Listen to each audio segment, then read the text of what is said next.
ആന്ധ്രാപ്രദേശിലെ ഗുണ്ടക്കൽ ജംഗ്ഷനിൽ നിന്നും മീറ്റർ ഗേജ് റെയിൽപാതയിലൂടെ തെക്ക് കിഴക്കൻ ദിശയിൽ നിങ്ങൾ യാത്ര ചെയ്യുകയാണെങ്കിൽ നന്ദ്യാൽ എന്ന വലിയ പട്ടണം കടന്നുവരും.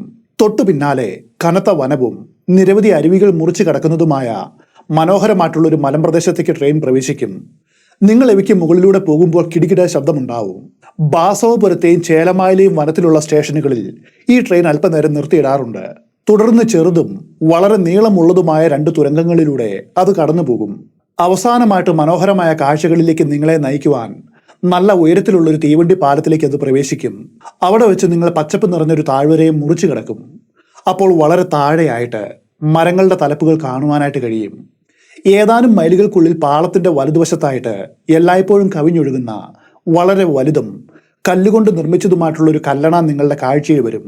അതിനടുത്തായിട്ട് ഡിഗുവാമേട്ട റെയിൽവേ സ്റ്റേഷൻ സമീപിക്കാറായി എന്ന് സൂചിപ്പിക്കുന്ന ഒരു ഔട്ടർ സിഗ്നൽ കാണാം. അവിടെ വെച്ച് കുന്നുകളും കാടും അവസാനിക്കുന്നു. പിന്നെയുള്ളത് കൃഷികൾ നിറഞ്ഞ സമതല ദേശമാണ്. ദിഗുവാമേട്ടയിലെ നരഭോജിയുടെ പ്രവർത്തനങ്ങൾ ഈ സ്റ്റേഷനിൽ നിന്നും ആരംഭിച്ച് ദൂരെയായിട്ട് തീവണ്ടിപ്പാലം കടന്നു പോകുന്ന താഴ്വരയിലെ ആ നീളമുള്ള തുരങ്കം വരെ ആയിരുന്നു.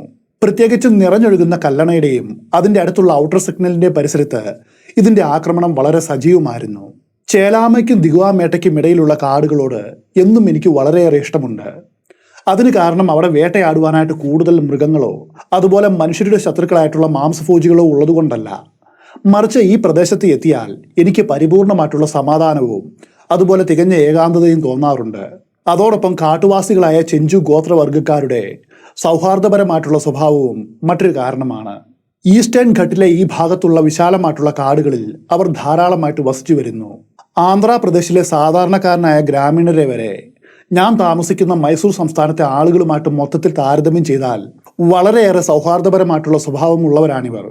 അതുപോലെ മദ്രാസ് സംസ്ഥാനത്തെ ആളുകളും ഇത്തരം സൗഹാർദ്ദപരമായിട്ടുള്ള കാഴ്ചപ്പാടുകൾ ഉള്ളവരാണ്. ഇവിടെയുള്ള വനത്തിന്റെ സ്വഭാവം തെക്കോട്ടുള്ളവയിൽ നിന്നും വളരെ വ്യത്യസ്തമാണ്. പൊതുവെ ഈ പ്രദേശത്ത് ആനകളോ കാട്ടുപോത്തുകളോ അങ്ങനെ അധികമൊന്നും കാണപ്പെടാറില്ല. എങ്കിലും ഈ പ്രദേശം തെക്കേ അറ്റത്തെ വനമേഖലയുമായിട്ട് ബന്ധപ്പെട്ട് കിടക്കുന്നതുകൊണ്ട് അവിടങ്ങളിൽ മ്ലാവുകളും അതുപോലെ വലിയ മാൻ വർഗത്തിൽപ്പെട്ട നീൽഗായ്കളും അല്ലെങ്കിൽ നീലക്കാളകളെയും കാണാറുണ്ട്. അങ്ങനെ നീളമുള്ള തുരങ്കവും അതുപോലെ നീണ്ടുപോകുന്ന പാലവും താണ്ടി ഒരു ദിവസം ഡിഗുവാമേട്ടയിലേക്ക് ട്രെയിനിൽ ഞാൻ പുറപ്പെട്ടു. ആ പ്രദേശവും അതുവഴിയുള്ള ട്രെയിൻ യാത്രയും ബാലിശമായിട്ടുള്ള ഒരു ആഹ്ലാദം എന്നിൽ എപ്പോഴും നിറയ്ക്കാറുണ്ട്. സിഗ്നലിനും കല്ലണയ്ക്കും അരികിലൂടെ യാത്ര ചെയ്തൊടുവിൽ എൻ്റെ ചെറിയ ബെഡ്റോളും ക്യാമ്പ് കിറ്റും റൈഫിളും എടുത്ത് ഡിഗുവാമേട്ടയിൽ ഞാൻ ട്രെയിൻ ഇറങ്ങി. അപ്പോഴേക്കും രണ്ട് കുട്ടികൾ ഓടി വന്ന് എൻ്റെ ബെഡ്റോളും ക്യാമ്പ് കിറ്റും എടുത്തു. തോക്കും തോളിൽ തൂക്കി ഞാൻ ട്രെയിൻ വന്ന ദിശയിലൂടെ തന്നെ റെയിൽവേ ട്രാക്കിന് സമാന്തരമായിട്ട് പോകുന്ന റോഡിലൂടെ നടക്കുവാൻ തുടങ്ങി. ഇവിടെ നിന്ന് ഫോറസ്റ്റ് ബംഗ്ലാവിലേക്ക് എത്തുവാനായിട്ട് 1/2 മൈലിൽ കൂടുതൽ ദൂരമുണ്ട്. വളരെ പഴക്കമുള്ള കെട്ടിടമാണെങ്കിലും മനോഹരമായിട്ടുള്ള ഒരു ശൈലി അതിനുണ്ട്. ബംഗ്ലാവിന്റെ തെക്കുവശത്ത് തേക്കിൻ തൈകൾ നട്ടുപിടിപ്പിച്ച ഒരു തോട്ടമുണ്ട്. കിഴക്കും വടക്കും വനമാണ്. പടിഞ്ഞാറൻ വശം റെയിൽവേ സ്റ്റേഷനിലേക്ക് പോകുന്ന റോഡാണ്. അതിനുശേഷം ഞാൻ മുൻപ് പറഞ്ഞതുപോലെ വീണ്ടും റെയിൽവേ ലൈൻ കടന്നു വരുന്നു. മുൻപ് പറഞ്ഞ സിഗ്നലും കല്ലണയും ഇവിടെ നിന്നും വെറും 1/2 ഫർലോങ് ദൂരെയാണ്. എൻ്റെ പഴയ സുഹൃത്തും ഫോറസ്റ്റ് ബംഗ്ലാവിന്റെ കെയർടേക്കറുമായ അലീം ഖാൻ വിശാലമായിട്ടുള്ള പുഞ്ചിരിയോടെ ആ ഗേറ്റിൽ വെച്ച് തന്നെ എന്നെ സ്വാഗതം ചെയ്തു. അതോടൊപ്പം എൻ്റെ സാമാനങ്ങളും എടുത്തു വരുന്ന കുട്ടികളോട് വേഗത്തിൽ വരുവാനായിട്ട് ഒച്ച വെച്ചു. ഈ ബംഗ്ലാവിൽ 2 മുറികളുണ്ട്. പതിവ് പോലെ അലീം എന്നെ റോഡിനും റെയിൽവേ പാതയ്ക്കും അഭിമുഖമായിട്ടുള്ള ഏറ്റവും മികച്ച മുറിയിലേക്കാണ് നയിച്ചത്. ഈ സ്യൂട്ടിനോട് ചേർന്നുള്ള ബാത്റൂമിൽ ഷവർ ഘടിപ്പിച്ചിട്ടുണ്ട്. അതേ സമയത്ത് മറുവശത്തെ മുറിയിൽ ആ സൗകര്യമില്ലായിരുന്നു. അലീം ഒരു മുസ്ലിമാണ്. അവന് 2 ഭാര്യമാർ ഉണ്ടായിരുന്നു. അതേ സമയത്ത് അവന്റെ സഹമതസ്ഥരായിട്ടുള്ള കൂട്ടുകാർക്ക് ഒരു മുഹമ്മദീന് നിയമപരമായിട്ട് അനുവദനീയവും പരമാവധിയുമായിട്ടുള്ള 4 ഭാര്യമാരുണ്ട്. എന്തുകൊണ്ട് 2-ൽ നിർത്തിയെന്ന് ഞാൻ അവനോട് മുൻപ് ചോദിച്ചപ്പോൾ തനിക്ക് 2 മതിയെന്ന് തോന്നിയത് കൊണ്ടാണെന്ന് അവൻ പറഞ്ഞിരുന്നു. സമയം കളയാതെ അലി ആ 2 സ്ത്രീകളെയും വിളിച്ചു വരുത്തി അവരോട് ഒരുമിച്ച് ഹാൻഡ് പമ്പ് പ്രവർത്തിപ്പിക്കുവാനായിട്ട് ആവശ്യപ്പെട്ടു. ഈ ഉപകരണം വലിയൊരു കിണറ്റിൽ നിന്നും വെള്ളം വലിച്ചെടുത്ത് എൻ്റെ കുളിമുറിയുടെ മേൽക്കൂരയിൽ വെച്ചിട്ടുള്ള സിങ്ക് വാട്ടർ ടാങ്കിൽ എത്തിക്കും. 1/2 മണിക്കൂറോളം സമയമെടുത്തു എൻ്റെ പാക്കുകളും മറ്റും അഴിച്ചു വയ്ക്കുവാനായിട്ട്. അപ്പോഴേക്കും കെയർടേക്കർ എനിക്ക് വേണ്ടി തിടുക്കത്തിൽ തയ്യാറാക്കിയ ചായ എത്തിച്ചു. ഞാനത് കുടിച്ചു. അപ്പോഴും ആ സ്ത്രീകൾ ഹാൻഡ് പമ്പ് പ്രവർത്തിപ്പിക്കുന്ന ക്ലാങ് ക്ലാങ് ശബ്ദവും അവർ തമ്മിൽ പരസ്പരം തർക്കിക്കുന്നതും എനിക്ക് കേൾക്കാം. വൈകാതെ അവരുടെ തർക്കം ഒരു ശണ്ടയായിട്ട് മാറി. ഓരോരുത്തരും പരസ്പരം നന്നായിട്ട് പമ്പ് ചെയ്യുന്നില്ല എന്ന് ആരോപിച്ചു. ഒടുവിൽ കുളിമുറിയുടെ മേൽക്കൂരയിൽ നിന്നും വെള്ളം ഒഴുകി താഴേക്ക് വീഴുന്ന ശബ്ദം കേട്ടപ്പോഴാണ് ആ തർക്കം അവസാനിച്ചത്. ടാങ്ക് പൂർണ്ണമായിട്ട് നിറഞ്ഞിരുന്നു. പിന്നീട് ഏറെ പ്രതീക്ഷയോടെ ഞാൻ കാത്തിരുന്ന ഷവർ ബാത്തിന്റെ സുഖം അനുഭവിച്ചു. ഷവറിൽ നിന്നും തണുത്ത വെള്ളം എൻ്റെ ദേഹമാസകലം ഒഴുകി. ആന്ധ്രയിൽ പതിവുള്ളതുപോലെ ദയാരഹിതമായ തീവ്രതയുമായിട്ട് സൂര്യൻ അസ്തമിച്ചു. പുറത്തെ താപനില 100 ഫാരൻഹീറ്റ് കൂടുതലായിരുന്നു. എന്നാൽ ആ കുളിമുറിയുടെ ഉള്ളിൽ ചൂടേ ഇല്ലായിരുന്നു. 2 സ്ത്രീകൾ എനിക്ക് വേണ്ടി കഠിനാധ്വാനം ചെയ്ത് നിറച്ച വിലയേറിയ ആ ജലം പാഴാക്കുന്നതോർത്ത് ദയാരഹിതനായിട്ട് ഞാൻ പുഞ്ചിരിച്ചു. അതിനുശേഷം നല്ല ഉന്മേഷത്തോടെ വരാന്തയിലെ ചാരു കസേരയിൽ നീണ്ടു നിവർന്ന് ശാന്തമായിട്ട് പൈപ്പ് വലിച്ചുകൊണ്ട് കിടന്നു. ഇതിനിടയിൽ കപ്പ് കണക്കിന് ചായയും കുടിച്ചു. അപ്പോൾ രണ്ടറ്റത്തും എഞ്ചിനുള്ള ഒരു ഗുഡ്സ് ട്രെയിൻ വലിയ ശബ്ദമുണ്ടാക്കി കുതിച്ചു പായുന്ന ശബ്ദം കേട്ടു. മുൻവശത്തുള്ള എഞ്ചിൻ ഫണലിൽ നിന്നും കറുത്ത പുകമേഘങ്ങൾ പുറത്തേക്ക് തള്ളിവിടുകയും അതിൻ്റെ ഉള്ളിലെ മൂല്യവത്തായിട്ടുള്ള സകല സാധനങ്ങളും വലിച്ചുകൊണ്ട് മുൻപോട്ട് പോവുകയും ചെയ്യുമ്പോൾ തനിക്കതിൽ യാതൊരു കാര്യവുമില്ല എന്ന മട്ടിൽ പിന്നിലുള്ള എഞ്ചിനും അശ്രദ്ധമായിട്ട് പിന്നാലെ പോകുന്നു. അലീം ഖാൻ എൻ്റെ ചാരു കസേരയുടെ അരികിലുള്ള നിലത്ത് കുന്തക്കാലി കുത്തിയിരുന്നു. എന്നിട്ട് അവൻ്റെ കുടുംബ പ്രശ്നങ്ങൾ പറഞ്ഞു. അദ്ദേഹത്തിൻ്റെ ഏക സഹോദരി ഇപ്പോൾ വിധവയാണ്. അയാൾ ഒരു ഫോറസ്റ്റ് ഗാർഡായിരുന്നു. ക്ഷയരോഗം ബാധിച്ച് പെട്ടെന്നാണ് മരിച്ചത്. ഭാര്യയ്ക്കും 2 കുട്ടികൾക്കും ഒന്നും കരുതി വയ്ക്കാതെ അയാൾ അവരെ വഴിയാധാരമാക്കി. നിവൃത്തിയില്ലാതെ വന്നപ്പോൾ അഭയത്തിനു വേണ്ടി അവർ അലീമിനെ സമീപിച്ചു. അതോടെ അവൻ്റെ കാര്യങ്ങളും അവതാളത്തിലായി. അലീമിന് ആദ്യ ഭാര്യയിൽ 3 കുട്ടികളും രണ്ടാമത്തെ ഭാര്യയിൽ 2 കുട്ടികളും ഉണ്ടായിരുന്നു. വിധവയായ അവൻ്റെ സഹോദരിക്കും 2 കുട്ടികളുണ്ട്. ആകെ മൊത്തത്തിൽ 4 മുതിർന്നവരെയും 7 കുട്ടികളെയും തൻ്റെ തുച്ഛമായ ശമ്പളത്തിൽ തീറ്റിപ്പോറ്റേണ്ട ഗതികേടിലായിരുന്നു അവനപ്പോൾ. എന്നോടവൻ എനിക്ക് ഇതിനെന്തെങ്കിലും പരിഹാരം കണ്ടെത്തുവാനായിട്ട് കഴിയുമോ എന്ന് ചോദിച്ചു. അതോടൊപ്പം 2 കുട്ടികൾ ഉണ്ടെങ്കിലും തൻ്റെ സഹോദരി ഇപ്പോഴും നല്ല സുന്ദരിയും വടിവൊത്ത ശരീരം ഉള്ളവളാണെന്നും കാഴ്ചയിൽ ബഹുമിടുക്കിയാണെന്നും മാത്രവുമല്ല അവൾക്ക് വളരെ സൗഹാർദ്ദപരമായിട്ടുള്ള സ്വഭാവമുണ്ടെന്നും ഒരു ഉത്തമ ഭാര്യയ്ക്ക് വേണ്ട സകല ഗുണങ്ങളും ഉണ്ടെന്ന് അലീം എന്നോട് പറഞ്ഞു. പ്രലോഭനത്തിൻ്റെ ആ നിമിഷത്തിൽ ഞാൻ എൻ്റെ കണ്ണുകൾ അടച്ച് ചിന്തകളെ കാട് കയറുവാനായിട്ട് വിട്ടു. അതിങ്ങനെയായിരുന്നു. മുഹമ്മദീയ മതത്തിലേക്കുള്ള എൻ്റെ പരിവർത്തനം സമൂഹത്തോട് ഞാൻ പ്രഖ്യാപിക്കുമ്പോൾ എന്തായിരിക്കും ഉണ്ടാകുവാനായിട്ട് പോകുന്ന പുകില്? എന്തായാലും അത് വളരെ രസകരമായിരിക്കും. അങ്ങനെ ചെയ്താൽ എനിക്ക് അലീമിൻ്റെ സഹോദരിയെ കൂടാതെ വേറെയും 2 ഭാര്യമാരെ കൂടി വിവാഹം കഴിക്കാം. നിലവിൽ ബാംഗ്ലൂരിലുള്ള ഒരാൾ കൂടിയാകുമ്പോൾ ഇത് പൂർണ്ണമായിട്ടും അനുവദനീയമായിട്ടുള്ള കണക്കായ 4 ആയിട്ട് മാറും. അപ്പോഴാണ് ഞെട്ടിക്കുന്ന ആ ചോദ്യം ഉയർന്നത്. ഇവരെ തീറ്റി പോറ്റുവാനായിട്ട് ഞാൻ എന്തു ചെയ്യും? ഇത്രയും വലിയ ചെലവ് ഞാൻ എങ്ങനെ താങ്ങും? ഈ ചോദ്യം എന്നിൽ വലിയ ആഘാതമാണ് ഏൽപ്പിച്ചത്. അങ്ങനെ സംഭവിച്ചാൽ പിന്നീട് ഭാവിയിൽ വർദ്ധിക്കുവാൻ പോകുന്ന അധിക ചെലവുകളും അതുമായിട്ട് ബന്ധപ്പെട്ട പ്രശ്നങ്ങളും എൻ്റെ മനസ്സിലൂടെ കടന്നുപോയി. എന്തൊരു ദുരവസ്ഥയാണതെന്നോർത്ത് ഭയത്തോടെ ഞാൻ കണ്ണു തുറന്നു. അപ്പോഴാണ് അതെല്ലാം എൻ്റെ കാട് കയറിയ സങ്കല്പങ്ങൾ മാത്രമായിരുന്നു എന്ന തിരിച്ചറിവുണ്ടായത്. ആശ്വാസത്തോടെ ഞാനൊന്ന് പുഞ്ചിരിച്ചു.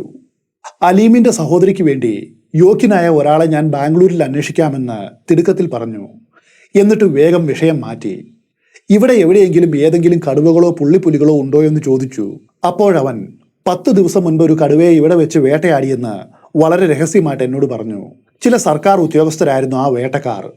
ജീപ്പിൽ ഘടിപ്പിച്ച സ്പോട്ട് ലൈറ്റിന്റെ വെളിച്ചത്തിൽ റെസ്റ്റ് ഹൗസിൽ നിന്നും 200 വാര അകലെയുള്ള വനം വകുപ്പിന്റെ ഫയർ ലൈനിൽ വെച്ചാണ് അവരതിനെ വേട്ടയാടിയത്. ഈ ഫയർ ലൈനിനെ കുറിച്ച് ഞാൻ 2 വാക്ക് നിങ്ങളോട് പറയാം. ഇത് പടിഞ്ഞാറ് നിന്നും കിഴക്കോട്ട് നീണ്ടു കിടക്കുന്നു. ബംഗ്ലാവിന്റെ വടക്ക് പടിഞ്ഞാറുള്ള റോഡിൽ നിന്നും ആരംഭിക്കുന്ന ഈ ഫയർ ലൈൻ ഒരു ഫർലോങ് അകലെ വെച്ച് വനത്തിലൂടെ 2 മൈൽ സഞ്ചരിച്ച് ദൂരെയുള്ള മറ്റൊരു റോഡിലേക്ക് കിഴക്ക് ദിശയിൽ നീങ്ങുന്നു. ആ റോഡ് ദിഗുവാമെട്ടയെ അവിടെ നിന്നും 40 മൈൽ അകലെയുള്ള ഗോണ്ടച്ചെരിവ് എന്ന കുഗ്രാമവുമായിട്ട് ബന്ധിപ്പിക്കുന്ന ഒന്നാണ്. ഇവിടെ ഒരു പുള്ളിപ്പുലി ഉണ്ടെന്നും ഈ ജന്തു അടുത്ത കാലത്തായിട്ട് വലിയ ശല്യമുണ്ടാക്കുവാനായിട്ട് തുടങ്ങിയെന്നും അലീം പറഞ്ഞു. മിക്ക ദിവസവും റെസ്റ്റ് ഹൗസിന് ചുറ്റുമായിട്ട് അത് രാവിലെ അതിൻ്റെ കാലടയാളങ്ങൾ കാണപ്പെടാറുണ്ട്. ബംഗ്ലാവിന്റെ പിന്നിലെ വരാന്തയിൽ ഉറങ്ങിക്കിടന്ന അവന്റെ ഒരു നായയെ 3 ആഴ്ച മുൻപാണ് അത് പിടിച്ചുകൊണ്ടുപോയത്. ആ ദുഃഖം അകറ്റുവാനായിട്ട് അലീമിന്റെ സഹോദരി തന്റെ 2 മക്കളെ മാത്രമല്ല അവളുടെ നായയെയും കൊണ്ടുവന്നിരുന്നു. അവർക്ക് താമസിക്കുവാനായിട്ട് അലീം ഔട്ട് ഹൗസ് ആണ് നൽകിയത്. ആ ഔട്ട് ഹൗസിന്റെ വാതിലിന് നേരെ മുൻപിൽ വെച്ചാണ് പുലി അലീമിന്റെ നായയെ ആക്രമിച്ചത്. ഒരു നാടൻ പട്ടിയെ അപേക്ഷിച്ച് അതിന് അസാധാരണമായിട്ടുള്ള വലിപ്പമുണ്ടായിരുന്നു. പുലിയെ കണ്ടതും നല്ല ശൗര്യമുള്ള ആ പട്ടി ആക്രമണോത്സുകതയോടെ അതിനു നേരെ തിരിഞ്ഞു. അതോടെ പുലി പിൻവലിഞ്ഞു. എന്നാൽ പട്ടി വീണ്ടും വിചാരമില്ലാതെ വീണ്ടും പുലിയുടെ പിന്നാലെ ഓടി. അടുത്ത നിമിഷം അത് പിന്തിരിയുകയും നിസാരമായിട്ട് പട്ടിയെ പിടികൂടി വേഗത്തിൽ ഓടി മറയുകയും ചെയ്തു. നിലാവെളിച്ചത്തിൽ അലീമും സഹോദരിയും ഈ രംഗം നേരിൽ കണ്ടു.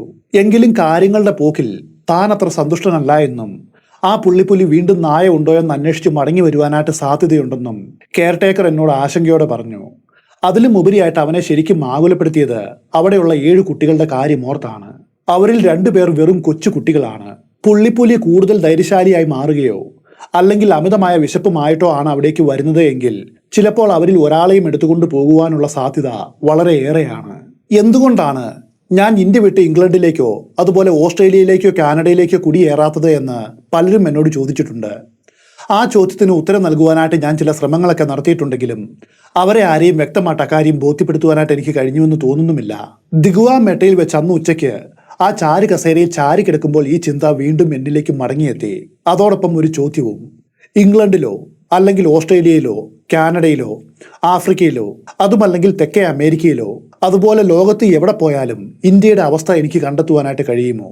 ഏതാനും മണിക്കൂറുകൾ നീളുന്ന ട്രെയിനിലോ അല്ലെങ്കിൽ റോഡ് മാർഗമോ ഉള്ള യാത്രകൾ ധാരാളമാണ്.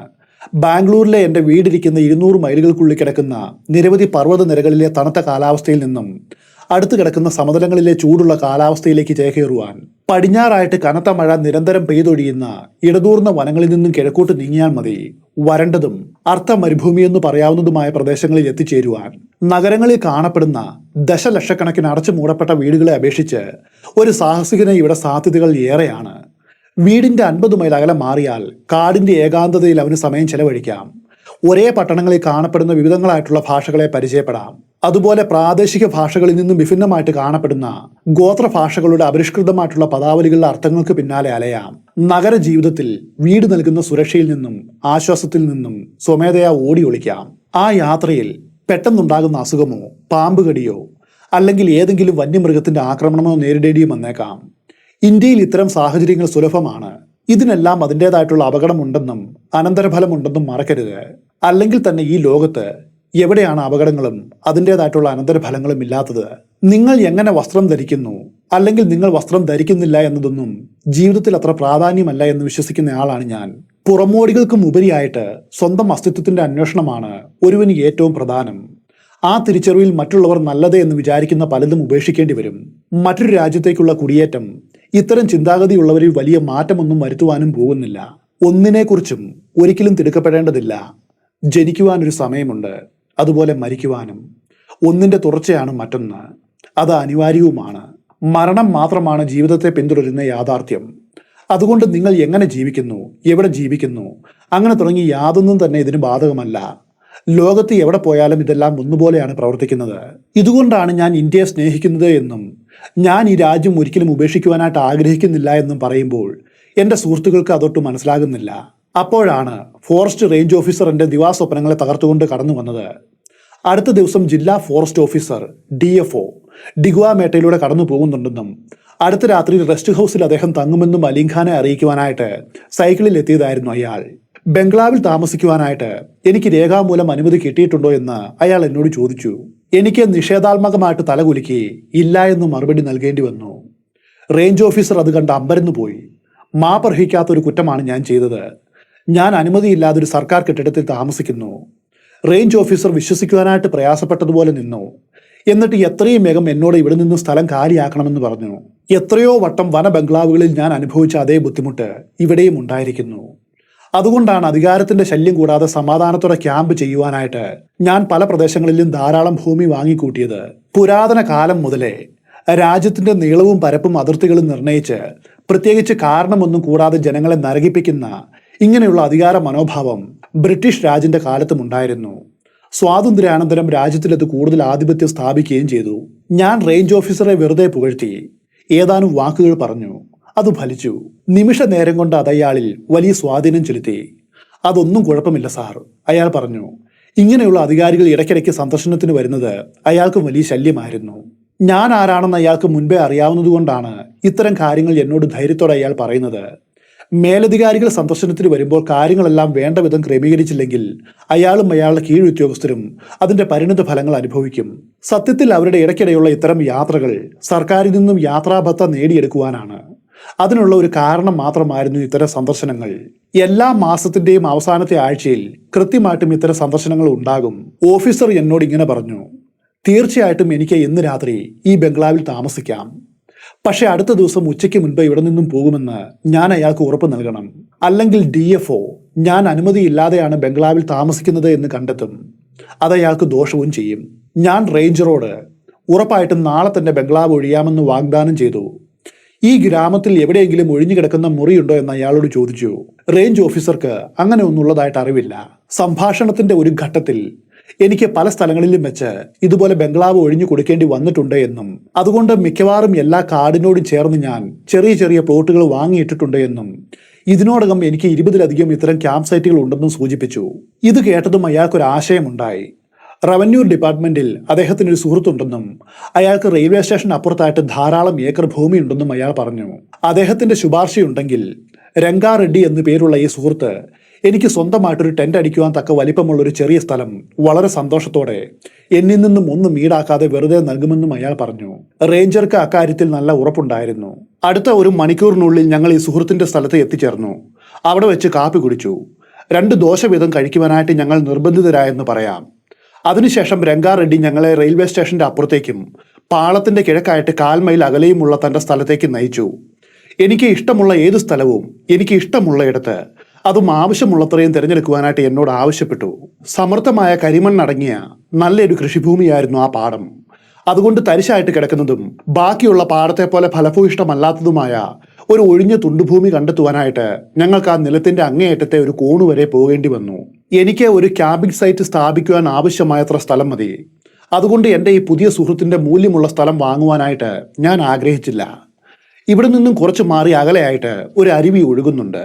അതേ സമയത്ത് മെയിൻ റോഡ് പ്ലോട്ടിന് ഒരു വശത്തുകൂടി അതിരെന്നോണം കടന്നു പോകുന്നുമുണ്ട്.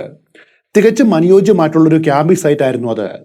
എങ്ങനെ നോക്കിയാലും എൻ്റെ ആവശ്യങ്ങൾക്ക് 10 സെന്റ് ഭൂമി ധാരാളമാണ്. എൻ്റെ താല്പര്യം ഞാൻ ഉടമയോട് പറഞ്ഞു. എനിക്ക് തീർച്ചയായിട്ടും ആ ഭൂമി ലഭിക്കുമെന്ന് വിശാലമായ പുഞ്ചിരിയോടെ രംഗാറെഡ്ഡി മറുപടി നൽകി. അടുത്ത ദിവസം അദ്ദേഹം എന്നെ ജീപ്പിൽ കയറ്റി 12 മൈൽ അകലെയുള്ള ഗിഡല്ലൂർ പട്ടണത്തിലേക്ക് കൊണ്ടുപോകാമെന്ന് പറഞ്ഞു. അവിടെ വെച്ച് ഉടമസ്ഥാവകാശം കൈമാറുന്ന രജിസ്ട്രേഷൻ പ്രക്രിയ പൂർത്തിയാക്കണം. ഞാൻ സ്ഥലത്തിന്റെ വില ചോദിച്ചു. ആ സ്ഥലത്തിന് വില വേണ്ട എന്നും അത് തീർത്തും സൗജന്യമാണെന്നും അയാൾ പറഞ്ഞു. ഒരിക്കലും അങ്ങനെ പറയരുത് എന്ന് ഞാൻ മറുപടി പറഞ്ഞു. അങ്ങനെ ചെയ്താൽ ഇത് നിയമപരമായിട്ടുള്ള കൈമാറ്റമായിരിക്കില്ല. അതുകൊണ്ട് കുറച്ച് പണം സ്വീകരിച്ചേ മതിയാകൂ എന്ന് കട്ടായം പറഞ്ഞു. അപ്പോൾ മടിയോടെ ശ്രീ റെഡ്ഡി അങ്ങനെയെങ്കിൽ 5 രൂപ മതിയെന്ന് പറഞ്ഞു. അത് പറ്റില്ല, 50 വാങ്ങൂ എന്ന് ഞാനും.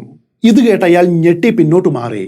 ഇത്രയും ഉപയോഗശൂന്യമായിട്ടുള്ള ഭൂമിക്ക് ഞാനൊരു സുഹൃത്തിൽ നിന്നും 50 രൂപ വാങ്ങുകയോ? അയാൾ ചോദിച്ചു. ഒടുവിൽ 30 രൂപയ്ക്ക് ഞങ്ങൾ പരസ്പരം സമ്മതിച്ചു. ഇംഗ്ലീഷ് കറൻസിയിൽ നോക്കിയാൽ ഈ തുക കേവലം 2 പൗണ്ടിൽ താഴെയേ വരൂ. പിറ്റേന്ന് രാവിലെ ഗിഡല്ലൂരിലെ രജിസ്ട്രാർ ഓഫീസ് തുറന്നതും ഞങ്ങൾ അവിടെ എത്തി. അരമണിക്കൂറിന് ശേഷം ഡിഗുവാമേട്ടയിൽ 10 സെന്റ് ഭൂമിയുടെ ഉടമയായിട്ട് ഞാൻ മാറി. അങ്ങനെ ഒരു ക്യാമ്പ് സൈറ്റ് സ്ഥാപിക്കുവാനുള്ള സ്ഥലത്തിന്റെ ഉടമയായിരിക്കുന്നു ഞാൻ. ഈ സൈറ്റ് വാങ്ങുന്നതുമായിട്ട് ബന്ധപ്പെട്ട കാര്യങ്ങൾ നിങ്ങളോട് പറഞ്ഞതുകൊണ്ട് ഇതിനിടയിൽ നടന്ന ചില സംഭവങ്ങൾ പറയുവാനായിട്ട് വിട്ടുപോയിരുന്നു. അതിലേക്ക് ഇനി വരാം. അടുത്ത കാലത്ത് ഓഫീസർമാർ കടുവയെ വെടിവെച്ചു കൊന്ന ഫയർ ലൈനിലൂടെ അല്പനേരം ചുറ്റിക്കറങ്ങി ഒടുവിൽ റെസ്റ്റ് ഹൗസിൽ തിരിച്ചെത്തിയതിനു ശേഷം അന്ന് രാത്രിയിൽ എന്താണ് സംഭവിച്ചത് എന്ന് ഇപ്പോൾ നിങ്ങളോട് പറയേണ്ട സമയമായിരിക്കുന്നു. ഈ ഫയർ ലൈൻ നല്ല ആഴമുള്ള ഒരു അരുവിയുടെ തീരം വഴിയാണ് കടന്നു പോകുന്നത്. ശക്തമായിട്ട് ഒഴുകുന്ന അരുവിയുടെ തീരമാണ് ഈ ഫയർ ലൈൻ എന്ന് പറയാം. ഇപ്പോൾ വേനൽക്കാലമായതുകൊണ്ട് അരുവിയിൽ വെള്ളവും ഒഴുക്കും വളരെ കുറവാണ്. ഒരു വാരയിൽ കൂടുതൽ വീതി ഇതിനില്ലായിരുന്നു. ഈ അരുവിയുടെ ഇരുവശത്തുമുള്ള ചെളിയിൽ ഇടത്തരം വലിപ്പമുള്ള ഒരു പുലിയുടെ കാലടയാളങ്ങൾ ഞങ്ങൾ കണ്ടെത്തി. ഈ മൃഗത്തിനും മറ്റു മൃഗങ്ങളെപ്പോലെ വെള്ളത്തിലൂടെ നടക്കുവാൻ വെറുപ്പായതുകൊണ്ട് അത് അരുവിക്ക് കുറുകെ ചാടിയാണ് കടന്നുപോയത്. അലീം എന്നോട് പറഞ്ഞ അതേ പുലി ആയിരിക്കുമോ ഇതെന്ന് ഞാൻ ചിന്തിച്ചു. ആ കാലടയാളങ്ങൾ ഫോറസ്റ്റ് ലോഡ്ജിലേക്കാണ് ഞങ്ങളെ നയിച്ചത്. അത് തലേ ദിവസം രാത്രി ഉണ്ടായതാവാം. കൂടുതൽ സൂക്ഷ്മമായിട്ട് പരിശോധിക്കുവാനായിട്ട് ഞാൻ കുനിഞ്ഞു. പിന്നെ എൻ്റെ മനസ്സ് മാറ്റി മറ്റൊരു കാര്യം ചിന്തിച്ചു. ഇവിടെയുള്ള ചില സ്ഥലങ്ങളിൽ നീർച്ചാലിന്റെയും അരുവിയുടെയും തീരത്ത് വെള്ളത്തിന്റെ ഉപരിതലത്തിൽ ഇരുണ്ട പായൽ നല്ല കനത്തിൽ കാണപ്പെട്ടിരുന്നു. പായലിന്റെ ഇത്തരം പച്ചപ്പാളി വെള്ളത്തിൽ നിന്നും ഇരു കരകളിലേക്കും വ്യാപിച്ചിരുന്നു. പുലി ചാടിയ വശത്ത് അതിന്റെ ഭാരം മൂലം അത് താഴേക്ക് പതിഞ്ഞിരുന്നു. അതും നല്ല ആഴത്തിൽ. ഞങ്ങളത് കണ്ടതാണ്. അപ്പോഴും കാൽപ്പാടുകളെ മറച്ചുകൊണ്ട് പായൽ പൂർവ്വസ്ഥിതിയിലായിരുന്നില്ല. എന്തുകൊണ്ടാണത് പൂർവ്വസ്ഥിതിയിലേക്ക് തിരിച്ചെത്താത്തത്? ഞാൻ ആദ്യം വിചാരിച്ചതുപോലെ പുള്ളി തലേ ദിവസം രാത്രിയാണ് അതുവഴിക്ക് കുതിച്ചു ചാടി പോയതെങ്കിൽ ഇതിനോടകം പായൽ വന്നത് മൂടുമായിരുന്നു. അങ്ങനെ സംഭവിക്കാത്തതിന് കാരണമായിട്ട് എൻ്റെ മനസ്സിൽ ഒരു നിഗമനം മാത്രമാണ് വന്നത്. ആ പുള്ളി 1-2 മണിക്കൂർ മുൻപ് ഇതുവഴി കടന്നു പോയെന്ന് ഈ വസ്തുതകൾ വ്യക്തമായിട്ടും പറയുന്നു. അപ്പോൾ സമയം വൈകുന്നേരം 6 മണി കഴിഞ്ഞിരുന്നു. അതുകൊണ്ട് സൂര്യാസ്തമയത്തിനും വളരെ മുൻപായിട്ട് ആ മൃഗം ഏകദേശം 4-നും 5-നും ഇടയിലായിരിക്കണം ഇതുവഴിക്ക് കടന്നുപോയത്. ഈ സാഹചര്യത്തിൽ കല്ലണ നിൽക്കുന്ന ദിശയിലൂടെ അത് റെയിൽവേ ട്രാക്കിനെ മുറിച്ച് കടന്നു പോയിട്ടില്ലെങ്കിൽ നിശ്ചയമായിട്ടും ഉറപ്പിക്കാം അതിപ്പോൾ ബംഗ്ലാവിന്റെ പരിസരത്ത് എവിടെയെങ്കിലും ആയിരിക്കും ഉള്ളത്. ഇന്ന് രാത്രിയിൽ അതിന്റെ വിളി കേൾക്കുമായിരിക്കും. ആ പ്രതീക്ഷയിൽ ഞാൻ ട്രാക്ക് ചെയ്യുന്ന ഉദ്യമം ഉപേക്ഷിച്ചു. രാത്രിയിൽ ഞാൻ വീട്ടിൽ നിന്നും കൊണ്ടുവന്ന തണുത്ത ബീഫ് റോസ്റ്റും എടുത്ത് നേരത്തെ അത്താഴം കഴിക്കുവാനായിട്ടിരിക്കുമ്പോഴായിരുന്നു അത് സംഭവിച്ചത്. അപ്പോൾ സമയം കൃത്യം 7:45 ആയിരുന്നുവെന്ന് ഞാൻ ഓർക്കുന്നുണ്ട്. കാരണം അത്താഴത്തിനിരിക്കുമ്പോൾ ഞാൻ എപ്പോഴും പിന്തുടരുന്ന ശീലമനുസരിച്ച് വാച്ചിന് കീ കൊടുത്തിരുന്നു. അപ്പോഴേക്കും അലീമിന്റെ സഹോദരിയുടെ നായ ഞാനുമായിട്ട് വലിയ സൗഹൃദത്തിലായി. എന്റെ കസേരയുടെ അരികിൽ ചന്തിയും അമർത്തി അത് ഇരിക്കുന്നുണ്ട്. എന്റെ പ്ലേറ്റിൽ നിന്നും എന്തെങ്കിലും അവശിഷ്ടങ്ങൾ ലഭിക്കുമെന്ന പ്രതീക്ഷയിൽ അതെന്നെ ഉറ്റുനോക്കുന്നു. ഞാനൊരു കഷ്ണം ഉണങ്ങിയ ചപ്പാത്തി അതിന് കൊടുത്തു. മിക്ക നായ്ക്കളും ആഹാരം കിട്ടിയാൽ ഒറ്റയടിക്ക് അത് വിഴുങ്ങിയിട്ട് കൂടുതൽ കിട്ടുവാനായിട്ട് വീണ്ടും നോക്കി നിൽക്കും. എന്നാൽ ഈ ജീവി എല്ലാ നാട്ടുനായ്ക്കൾക്കും പൊതുവായിട്ടുള്ള സ്വഭാവത്തിനെതിരായിട്ടാണ് അന്ന് പ്രവർത്തിച്ചത്.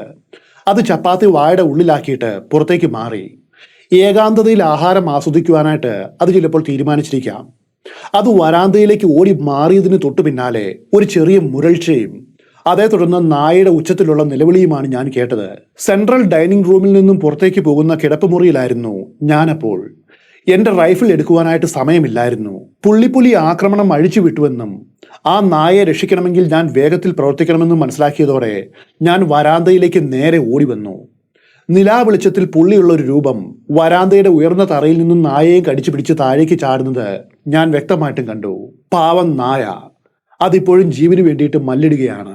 പുലിയെ ഭയപ്പെടുത്തുവാൻ ഉച്ചത്തിൽ അലറിക്കൊണ്ട് എല്ലാ സർക്കാർ കെട്ടിടങ്ങളിലും കാണപ്പെടുന്ന കട്ടിയുള്ള മരക്കസേരകളിൽ ഒരെണ്ണം കയ്യിലെടുത്ത് തലയും കുനിച്ചു പോകുന്ന ആ രൂപത്തിന് നേർക്ക് ഞാൻ ആഞ്ഞെറിഞ്ഞു. പുള്ളിപ്പുലി എന്നിൽ നിന്നും 15 അടി അകലെ ആയിരുന്നുവെങ്കിലും ആ കസേര വളരെ കൃത്യമായിട്ട് അതിന്റെ ദേഹത്തു കൊണ്ടു. പക്ഷേ പുലി ആ നായയെ വിട്ടില്ല. മറിച്ച് അപ്പോഴും കടിച്ചെടുത്ത നിലയിലുള്ള നായയും കൊണ്ട് അത് കുതിച്ചു ചാടുവാനായിട്ട് ഒരുങ്ങി. ഇത്രയും ആയതോടെ ഞാൻ റൈഫിൾ എടുക്കുവാനായിട്ട് നേരെ മുറിയിലേക്ക് ഓടി. തിടുക്കത്തിൽ ലോഡ് ചെയ്ത് പുലി നീങ്ങിയ ദിശയിലേക്ക് പോയി. തെളിഞ്ഞ ചന്ദ്രപ്രകാശം ആ കോമ്പൗണ്ടിനെ ആകെ മൊത്തം പ്രകാശിപ്പിച്ചിരുന്നു. അതുകൊണ്ട് തന്നെ ആയുധത്തിൽ ടോർച്ച് ഘടിപ്പിക്കുവാനായിട്ട് ഞാൻ ശ്രമിച്ചില്ല. മാത്രവുമല്ല അതിന് കൂടുതൽ സമയവും എടുക്കും. കൂടാതെ എന്റെ മുൻപിൽ ആ നായയെ രക്ഷിക്കുവാനായിട്ട് ഒരു നിമിഷം പോലും സമയം പാഴാക്കുവാനുമില്ലായിരുന്നു. പക്ഷേ ബംഗ്ലാവിന്റെ വളപ്പിനോട് ചേർന്നുള്ള കാട്ടിലേക്ക് ഞാൻ കയറിയതും കാര്യങ്ങളാകെ തലകീടായിട്ട് മറിഞ്ഞു. അവിടെയുള്ള അവസ്ഥ തീർത്തും വ്യത്യസ്തമായിരുന്നു. മരങ്ങളുടെ സമൃദ്ധിയും ഇലകൾ തീർത്ത മേലാപ്പ് മൂലം കനത്ത ഇരുട്ടാണ് എന്നെ ഇവിടെ വരവേറ്റത്. നിലാവിന്റെ വെളിച്ചം അവിടെയും ഇവിടെയും വീഴുന്നതും മാത്രമാണ് ഏക ആശ്വാസം. ലക്ഷ്യമില്ലാതെ അടിക്കാട്ടിലേക്കോ അതുപോലെ ഇരുട്ടിലേക്കോ വെറുതെ വെടിവെച്ചാൽ അത് പുലിയെ കൂടുതൽ ഭയപ്പെടുത്തുമെന്നും അതോടെ ഇരയെ അത് കൂടുതൽ ദൂരത്തേക്ക് എടുത്തുകൊണ്ട് പോകുമെന്നും എനിക്ക് മനസ്സിലായി. ഒരു കാര്യം ഉറപ്പാണ്, ആ നായയുടെ ജീവൻ രക്ഷിക്കുവാനായിട്ട് ഞാൻ വൈകിപ്പോയിരിക്കുന്നു. അതുകൊണ്ട് ഞാൻ ഒരു മരത്തിന്റെ ചുവട്ടിലെ നിഴലിലിരുന്നു. ആ സമയത്ത് റൈഫിളിൽ ടോർച്ച് ഘടിപ്പിക്കാത്തതിൽ എനിക്ക് എന്നോട് തന്നെ ദേഷ്യം തോന്നിയിരുന്നു. അത് ചെയ്യുവാനായിട്ട് കൂടുതൽ സമയം എടുക്കുമെന്നും എനിക്കറിയാം. ഞാൻ അതിനെ പിന്തുടരുന്നത് നിർത്തിയെന്ന് മനസ്സിലാക്കിയ പുലി ഞാൻ പോയെന്ന് വിചാരിച്ചിരിക്കണം. 10 മിനിറ്റിന്റെ ഉള്ളിൽ അത് ആഹരിക്കുവാൻ തുടങ്ങി. അതാകട്ടെ എന്നിൽ നിന്നും വളരെ ദൂരെയൊന്നും ആയിരുന്നില്ല. കാരണം മാംസം കടിച്ചു കീറുന്നതിൻ്റെയും എല്ല് കടിച്ചു പൊട്ടിക്കുന്നതിൻ്റെയും ശബ്ദത്തിനൊപ്പം അത് ഉയർത്തുന്ന താഴ്ന്ന സ്ഥായിലുള്ള മുരൾച്ചകളും ഇടയ്ക്കിടയ്ക്ക് എനിക്ക് കേൾക്കാം.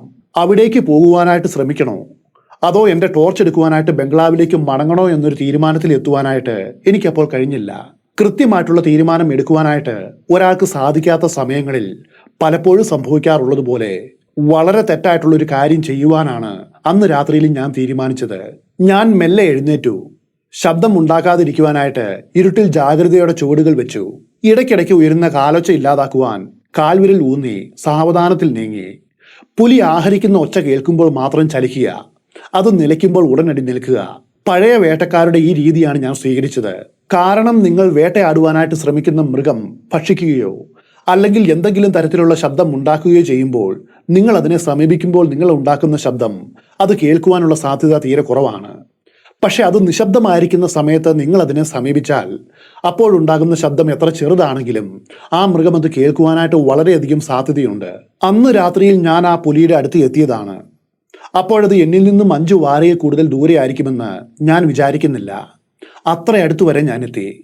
എന്നാൽ ഇതുവരെ എന്നെ തുണച്ച ആ ഭാഗ്യം അടുത്ത പടിയായിട്ട് കൂടുതൽ മുൻപോട്ട് നീങ്ങുന്ന വേളയിൽ നിഷ്കരുണം എന്നെ ഉപേക്ഷിച്ചു. വളരെ ആകസ്മികമായിട്ട് അന്ന് 3 വ്യത്യസ്ത മൃഗങ്ങളുടെ പ്രവൃത്തി ഒരിടത്ത് വെച്ച് സംഗമിക്കുകയും അതുമൂലം ആ പുലി രക്ഷപ്പെടുകയും ചെയ്തു. എന്റെ മുൻപിലായിട്ട് ഒരു കരടിയോ പന്നിയോ അതുമല്ലെങ്കിൽ ഈനാമ്പേച്ചിയോ നിലത്തായിട്ടൊരു കുഴി കുഴിച്ചിരുന്നു. ഇരുട്ടിൽ ഞാനത് കണ്ടുമില്ല. ഞാൻ ഇടതുകാൽ നേരെ വെച്ചത് ആ കുഴിയിലേക്കാണ്. ഒരു ഞെട്ടലോടെ ഞാൻ താഴേക്ക് അമർന്നു. കാലും ഇടറിക്കൊണ്ട് മുൻപോട്ട് വീണു. അതോടെ ശത്രു സമീപത്തുണ്ടെന്ന് പുലിക്ക് മനസ്സിലായി. ഒരു മുരൾച്ചയുടെ അകമ്പടിയോടെ അത് ദൂരേക്ക് കുതിച്ചു. കുറ്റിക്കാടുകൾക്കിടയിലൂടെ അവൻ കുതിച്ചു പാഞ്ഞു പോകുന്നത് ഞാൻ വളരെ വ്യക്തമായിട്ടും കേട്ടു. ഒടുവിൽ ക്ലേശപ്പെട്ട് ഞാൻ കാല് കുഴിയിൽ നിന്നും വലിച്ചെടുത്തു. പുലി ആഹരിക്കുവാനായിട്ട് തുടങ്ങിയ നായയുടെ ജഡം കണ്ടെത്തും വരെ മുൻപോട്ട് പോയി. ഇരുട്ടിലും ഒരു നേരിയ മങ്ങൽ പോലെ എനിക്കതിന്റെ രൂപം കാണുവാനായിട്ട് കഴിഞ്ഞു. ഞാൻ റെസ്റ്റ് ഹൗസിൽ തിരിച്ചെത്തിയപ്പോൾ കണ്ടത് അലീമും കുടുംബവും നായയെ അന്വേഷിച്ച് ഞാൻ എവിടേക്കാണ് പോയത് എന്ന ആശങ്കയോടെ പുറത്തേക്ക് വന്ന് നോക്കി നിൽക്കുന്നതാണ്. ഞാൻ .405 ബാരലിൽ എന്റെ ടോർച്ച് ഉറപ്പിച്ചു. പിന്നെ ആ കെയർടേക്കറെയും കൂട്ടി നായ കിടക്കുന്നിടത്ത് മടങ്ങിയെത്തി. അതിന്റെ 1/4 മാത്രമാണ് അത് ഭക്ഷിച്ചത്. അലീം ബാക്കി വന്ന അവശിഷ്ടങ്ങൾ വാരിയെടുത്ത് തിരിച്ച് ബംഗ്ലാവിലേക്ക് കൊണ്ടുവന്നു. രാവിലെ അത് അടക്കം ചെയ്യാമെന്ന് അവൻ പറഞ്ഞു. ആ പുലിയെ തെരഞ്ഞു പോകുവാനായിട്ട് ഞാനും തീരുമാനിച്ചു. ഇപ്പോൾ ടോർച്ചിന്റെ സഹായം ഉള്ളതുകൊണ്ട് കാട്ടിലേക്ക് കയറുക വളരെ എളുപ്പമാണ്. ആ കെട്ടിടത്തിന് ചുറ്റുമായിട്ട് ഒരു ഫർലോങ് ചുറ്റളവിലുള്ള പ്രദേശം ഞാൻ അരിച്ചു പെറുക്കി. അതിന് 2 മണിക്കൂറിലധികം സമയമെടുത്തു. പുലി അവിടെ എവിടെയുമുള്ള യാതൊരു ലക്ഷണവും കണ്ടില്ല. അതേ സമയത്ത് അവിടെ കാട്ടുപന്നികളുടെ ഒരു ചെറിയ കൂട്ടത്തെ കണ്ടുമുട്ടി. അതിന്റെ അർത്ഥം പുലി ഈ പ്രദേശത്ത് നിന്നും വളരെയധികം ദൂരേക്ക് പോയിരിക്കുന്നു എന്നാണ്. അതുപോലെ റോഡിന്റെ മറുവശത്തും സിഗ്നലിനോട് ചേർന്നുള്ള റെയിൽവേ ട്രാക്കിന്റെ അതിർത്തിയിലും വെച്ച് മറ്റു പല മൃഗങ്ങളെയും കണ്ടുമുട്ടി. കുറച്ച് പുള്ളിമാനുകളും അതുപോലെ ഏകയായിട്ട് നടക്കുന്നൊരു നീൽഗായ് പശുവും വളരെ ശാന്തമായിട്ട് മേഞ്ഞു നടക്കുന്നുണ്ട്. പെട്ടെന്ന് ഒരു എഞ്ചിന്റെ വിസിലും ഒരു ഗുഡ്സ് ട്രെയിൻ വരുന്ന കനത്ത മുഴക്കവും അവിടെ ആകമാനമുള്ള നിശബ്ദതയെ ഭഞ്ജിച്ചു. എന്തായാലും അത് സമീപത്തെങ്ങും ഇല്ല എന്നുറപ്പാണ്. ഞാൻ തിരികെ മടങ്ങി. പിറ്റേന്ന് രാവിലെ ആ നായയെ കുഴിച്ചിട്ടപ്പോൾ സ്ത്രീകളും കുട്ടികളും ഹൃദയം തകർന്ന് കരഞ്ഞു. കുറച്ചു കഴിഞ്ഞ് ഓഫീസ് റോഡ് മുൻപ് സമ്മതിച്ചതുപോലെ ഞാൻ റെസ്റ്റ് ഹൗസിൽ നിന്നും വെക്കേറ്റ് ചെയ്ത് പുറത്തേക്ക് നടന്നു. ഞാൻ വാങ്ങിയ സ്ഥലത്ത് ടെന്റ് കെട്ടുവാനായിട്ട് ഒരു പഴയ ടെന്റ് എനിക്ക് കടം തരാമെന്ന് പറഞ്ഞ റേഞ്ചറുടെ ക്വാർട്ടേഴ്സിൽ ഞാൻ എത്തി. വെറും 2 മണിക്കൂറിനുള്ളിൽ എൻ്റെ പുതിയ സൈറ്റിൽ ഞാൻ കൂടാരം അടിച്ചു. അങ്ങനെ ഒരു ക്യാമ്പ് തയ്യാറായി. മാർക്കറ്റിൽ നിന്നും വാങ്ങിയ 2 മൺപാത്രങ്ങൾ കൂടാരത്തിന്റെ ഒരു മൂലയിൽ വെച്ചു. അതിലൊന്ന് കുടിവെള്ളം ശേഖരിക്കുവാനും മറ്റൊന്ന് കഴുകുവാനുമുള്ള ആവശ്യത്തിനായിരുന്നു. കൂടാരത്തിന് പുറത്ത് കല്ലുകൾ കൊണ്ട് നിർമ്മിച്ച 2 അടുപ്പുകൾ നിർമ്മിക്കണം. എൻ്റെ ആവശ്യങ്ങൾക്ക് അത് ധാരാളമാണ്. ഒന്നിൽ ചായ ഉണ്ടാക്കാം, മറ്റേതിൽ ആഹാരം പാകം ചെയ്യാം. എൻ്റെ കിടക്ക എന്നത് വെറും നിലമാണ്. അല്പം ദൂരെയുള്ള അരുവിയാണ് കുടിക്കുവാനും കുളിക്കുവാനുമുള്ള ഏക ജലസ്രോതസ്. ഒരു ചെറിയ വിളക്കായിരുന്നു രാത്രിയിൽ എനിക്ക് വേണ്ടിയിട്ട് പ്രകാശം പരത്തിയത്. സത്യത്തിൽ ഇതിൽ കൂടുതൽ എനിക്ക് എന്താണ് വേണ്ടത്? ഇവിടെ എനിക്ക് സ്വാതന്ത്ര്യമുണ്ട്. എനിക്ക് ഇഷ്ടമുള്ളപ്പോൾ വരുവാനും പോകുവാനും കഴിയും. കുറഞ്ഞ പക്ഷം ഡിഗുവാമേട്ടയിലെ മുഷ്കന്മാരായിട്ടുള്ള ഉദ്യോഗസ്ഥന്മാരിൽ നിന്നും സർക്കാർ നിയമങ്ങളിൽ നിന്നും അനാവശ്യമായിട്ടുള്ള നിയന്ത്രണങ്ങളിൽ നിന്നും എന്നേക്കുമായിട്ട് ഞാനിതാ സ്വതന്ത്രനായിരിക്കുന്നു. അക്കാര്യം ഓർത്തപ്പോൾ എനിക്ക് വളരെയധികം സന്തോഷവും അതുപോലെ സംതൃപ്തിയും തോന്നി. ഇനി എൻ്റെ സ്വസ്ഥതയെ അവതാളത്തിലാക്കുവാനായിട്ട് കഴിയുന്ന ഒരു കാര്യം കൂടിയുണ്ട്: മഴ. അതെ, മഴ പെയ്താൽ കാര്യങ്ങളെല്ലാം കുഴയും. കറുത്തിരുണ്ട് പരുത്തി കൃഷി ചെയ്യുവാൻ കഴിയുന്ന ആ മണ്ണ് മഴ പെയ്താൽ ചളി നിലമായിട്ട് മാറും. ഇവിടേക്ക് വരുമ്പോൾ ഫോറസ്റ്റ് ബംഗ്ലാവിൽ താമസിക്കുവാനായിട്ട് ഉദ്ദേശിച്ചതുകൊണ്ട് ഞാനാകട്ടെ ഒരു ക്യാമ്പ് കട്ടിൽ പോലും കൊണ്ടുവന്നിട്ടില്ല. മഴ പെയ്താൽ ഞാൻ ശരിക്കും കുഴപ്പത്തിലാവും. അന്ന് ഉച്ചതിരിഞ്ഞ് ഞാൻ ഗിഡല്ലൂരിൽ നിന്നും മടങ്ങിയതിനു ശേഷം ഒരു ജീപ്പ് റോഡിനെ കീറി മുറിച്ചുകൊണ്ട് കടന്നു വന്നു. അത് എൻ്റെ കൂടാരത്തെ മറികടന്ന് നീങ്ങുമ്പോൾ പിന്നിലും മുൻപിലുമുള്ള ബോർഡുകളിൽ വലിയ വെള്ള അക്ഷരത്തിൽ ആന്ധ്ര വനംവകുപ്പ് എന്ന് എഴുതിയിരിക്കുന്നത് ഞാൻ വായിച്ചു. അതേ സമയത്ത് ഡ്രൈവറുടെ അരികിൽ ഇരിക്കുന്ന ഉദ്യോഗസ്ഥന്റെ ഇരുണ്ട മുഖം എന്നെ രൂക്ഷമായിട്ടൊന്ന് നോക്കുന്നതും കണ്ടു. ഒടുവിലിതാ ജില്ലാ ഫോറസ്റ്റ് ഓഫീസർ എത്തിയിരിക്കുന്നു. അതിന്റെ പിറ്റേന്ന് വൈകുന്നേരം ഒരു സംഭവമുണ്ടായി. എന്നെ റെസ്റ്റ് ഹൗസിലേക്ക് DFO ഔപചാരികമായിട്ടുള്ളൊരു സന്ദർശനത്തിന് വിളിച്ചു. എനിക്ക് പൊതുവെ സർക്കാർ ഉദ്യോഗസ്ഥന്മാരെ അത്ര ഇഷ്ടമല്ല. എങ്കിലും ഇന്ത്യയിൽ ഒരാൾക്ക് സ്വതന്ത്രമായിട്ട് വനത്തിലൂടെ സഞ്ചരിക്കണമെങ്കിൽ അവരുമായിട്ട് ബന്ധം പുലർത്തിയേ പറ്റൂ. ഈ DFO ഒരു ചെറുപ്പക്കാരനാണ്. അതുകൊണ്ട് തന്നെ അനുഭവ പരിചയം തീരെ കുറവുമാണ്. കോളേജ് പഠനത്തിന് ശേഷം പ്രവിശ്യാ കേന്ദ്രങ്ങളിൽ ഒന്നിൽ പരിശീലനവും നേടി ഡിപ്പാർട്ട്മെന്റൽ പരീക്ഷയും വിജയിച്ച ശേഷം വനം വകുപ്പിലേക്ക് നേരിട്ട് റിക്രൂട്ട് ചെയ്യപ്പെട്ട ആളായിരുന്നു അയാൾ. അയാൾക്ക് വനത്തിലെ ജീവജാലങ്ങളെക്കുറിച്ച് ഒന്നും തന്നെ അറിയില്ല എന്നും കടുവകളുടെയും പുള്ളിപ്പുലികളുടെയും ഞെട്ടിക്കുന്ന ക്രൂരതകളെക്കുറിച്ച് കേവലം അവ്യക്തമായിട്ടുള്ള ധാരണ മാത്രമാണ് ഉള്ളതെന്നും വളരെ വേഗം എനിക്ക് മനസ്സിലായി. ഞാൻ അവിടെ എത്തുമ്പോൾ ഇതിനോടകം തലേ ദിവസം വരെ ഞാൻ അവിടെ താമസിച്ച കാര്യമൊന്നും വെളിപ്പെടുത്താതെ കഴിഞ്ഞ രാത്രിയിൽ തൻ്റെ നായയ്ക്ക് സംഭവിച്ചത് എന്താണെന്ന ഞെട്ടിക്കുന്ന കഥ ലേശം പൊടിപ്പും തൊങ്ങലും കൂട്ടിച്ചേർത്ത് അലീം അദ്ദേഹത്തോട് പറഞ്ഞിരുന്നു. ഇതൊന്നും അറിയാത്ത DFO എന്നോട് വളരെ കാര്യമായിട്ട് ഇങ്ങനെ പറഞ്ഞു: കഴിഞ്ഞ ദിവസം ഉറങ്ങിക്കിടന്ന അലീമിന്റെ ചങ്കിന് നേർക്ക് ഒരു പുലി ചാടി വന്നു അത്രേ. അയാളുടെ നെഞ്ചത്ത് മയങ്ങിക്കിടന്ന പ്രിയപ്പെട്ട നായയെ അത് കൊണ്ടുപോയി. അങ്ങനെ തുടങ്ങി വളരെ ആകാംക്ഷ ജനിപ്പിക്കുന്ന ഒരു വിവരണം എന്നോട് അയാൾ പറഞ്ഞു. ഞാനതെല്ലാം വളരെ നിഷ്കളങ്കതയോടെ, കാര്യമായിട്ടുള്ള യാതൊരു അത്ഭുതവും പ്രകടിപ്പിക്കാതെ നിസ്സംഗതയോടെ കേട്ടു. ഒരു മനുഷ്യനും നല്ല ഭാരമുള്ള നായ്ക്കളെ നെഞ്ചിൽ പിടിച്ചു കിടത്തി ഉറങ്ങുകയില്ല എന്ന സാമാന്യ ബോധം പോലും ഈ DFOയ്ക്ക് തോന്നിയില്ല എന്നതാണ് എന്നെ ഏറ്റവും കൂടുതൽ അത്ഭുതപ്പെടുത്തിയത്. എന്തായാലും ഈ കഥ എനിക്ക് മറ്റൊരു തരത്തിൽ ഉപകാരമായി. DFO എന്നോട് ആ പുലിയെ വെടിവെക്കുവാനായിട്ട് ആവശ്യപ്പെട്ടു. ഇതിനിടയിൽ ഞാൻ എവിടെയാണ് താമസിക്കുന്നത് എന്ന് അദ്ദേഹം അന്വേഷിച്ചു. അപ്പോൾ 20ഓളം ടെന്റുകളുടെ ഉടമയാണ് ഞാനെന്നും ഇപ്പോൾ എൻ്റെ സ്വന്തം സൈറ്റിൽ ക്യാമ്പ് ചെയ്യുകയാണെന്നും പറഞ്ഞപ്പോൾ അയാൾ അതിശയപ്പെട്ടു പോയി. ഇനി അതിൻ്റെ ആവശ്യമില്ല എന്നും ബംഗ്ലാവിൻ്റെ ബാക്കിയുള്ള പകുതി ഭാഗത്ത് ഞാൻ താമസിക്കണമെന്നും എന്നിട്ട് ബംഗ്ലാവിലെ സുഖ സൗകര്യങ്ങൾ ആസ്വദിക്കണമെന്നും അദ്ദേഹം വളരെ ഉദാര മനസ്സോടെ എന്നോട് നിർദ്ദേശിച്ചു. ലേശം നാണക്കേടോടെ തലയും താഴ്ത്തി ഞാൻ അദ്ദേഹത്തോട് ഇങ്ങനെ പറഞ്ഞു, സർക്കാർ വക ഫോറസ്റ്റ് ലോഡ്ജിൽ താമസിക്കുവാനായിട്ട് ഔദ്യോഗികമായിട്ട് അനുമതി വേണ്ടതുണ്ട്. അതെനിക്കില്ലല്ലോ. മാത്രവുമല്ല, ഇത് പുറത്തറിഞ്ഞാൽ വലിയ പ്രശ്നമാകും. കൂടാതെ അദ്ദേഹത്തിന്റെ ഡിപ്പാർട്ട്മെന്റായ വനം വകുപ്പ് ഇക്കാര്യത്തിൽ വളരെ കർക്കശമായിട്ടുള്ള നിലപാടാണ് സ്വീകരിക്കുന്നത്. മാത്രവുമല്ല, ഒരു സാധാരണക്കാരന് ഫോറസ്റ്റ് ഗസ്റ്റ് ഹൗസിൽ തങ്ങുവാനുള്ള അനുമതി നൽകുവാനായിട്ട് ഫോറസ്റ്റ് കൺസർവേറ്റർക്കോ അതുപോലെ ജില്ലാ കളക്ടർക്കോ മാത്രമേ അവകാശമുള്ളൂ എന്ന് ഞാൻ കൂട്ടിച്ചേർത്തു. ഇത് കേട്ട് എൻ്റെ ഈ പുതിയ സുഹൃത്ത് വല്ലാത്ത അസ്വസ്ഥനായി. ഞാൻ DFO അല്ലേ? എൻ്റെ അനുവാദം ധാരാളം പോരെ? കൺസർവേറ്ററും കളക്ടറും ഏതെങ്കിലും നരകത്തിൽ പോയിട്ട് പണ്ടാരമടങ്ങട്ടെ. നിങ്ങൾ ഉടനെ ബംഗ്ലാവിലേക്ക് വരണം. ഇന്ന് രാത്രി നമുക്കൊരുമിച്ച് അത്താഴം കഴിക്കണം, അയാൾ കട്ടായം പറഞ്ഞു. അങ്ങനെയാണ് ഞാൻ തുടങ്ങിയെടുത്ത് വീണ്ടും തിരിച്ചെത്തിയത്. എന്നാൽ ഇപ്പോൾ വലിഞ്ഞു കയറി വന്നവനായിട്ടല്ല, മറിച്ച് ഒരു അതിഥിയായിട്ടാണ്. ഇത് വലിയൊരു ഭാഗ്യമായിരുന്നു. അങ്ങനെ ആ കെട്ടിടത്തിന്റെ പടിഞ്ഞാറ് ഭാഗത്ത്, അല്ലെങ്കിൽ ഷവർ ബാത്തുള്ള സ്ഥലത്ത് ഞാൻ ഒരിക്കൽ കൂടി താമസം തുടങ്ങി. എൻ്റെ ഭാഗ്യത്തിനാണ് അന്ന് ബംഗ്ലാവിലേക്ക് താമസം മാറിയത്. കാരണം അന്ന് രാത്രിയിൽ അവിടെ ആകെ കനത്ത മഴ പെയ്തു. പിറ്റേന്ന് രാവിലെ എൻ്റെ ക്യാമ്പ് സൈറ്റിന്റെ ഉൾവശം പൂർണ്ണമായിട്ടും കറുത്ത ചെളി വന്ന് അടിഞ്ഞു മൂടിയിരുന്നു. അതോടൊപ്പം എൻ്റെ താല്പര്യം പരിഗണിക്കാതെ DFO ഗ്രാമത്തിൽ നിന്നും ഒരു നായയെ കൊണ്ടുവരുവാനായിട്ട് അലീബിനോട് പറഞ്ഞു. ഈ ബുദ്ധി അയാൾക്ക് പറഞ്ഞു കൊടുത്തതും അവൻ തന്നെയാണ്. ആ നായയെ ബംഗ്ലാവിന് ഏകദേശം 10 മീറ്റർ പിന്നിലായിട്ടുള്ള ഒരു തേക്കുമരത്തിൽ ചങ്ങല കൊണ്ട് കെട്ടിയിടുവാനായിട്ട് അയാൾ നിർദ്ദേശിച്ചു. പട്ടിയെ പിടിക്കുവാനായിട്ട് വരുന്ന പുലിയെ എനിക്ക് വേട്ടയാടുവാനാണ് ഇങ്ങനെ ചെയ്തത്. ഒരു കാരണവശാലും നായ്ക്കളെ ഇരയായിട്ട് ഉപയോഗിക്കുന്നത് എനിക്ക് ഒട്ടും തന്നെ ഇഷ്ടമല്ല. കാരണം നായ്ക്കൾ വളരെയധികം വികാരമുള്ള ജീവികളാണ്. തന്നെ ഒരു ചങ്ങലയിൽ ബന്ധിക്കുന്നത് അന്ന് രാത്രിയിൽ മറ്റൊരു ജീവിക്ക് വേണ്ടിയാണെന്ന് അവർ വേഗം തിരിച്ചറിയും.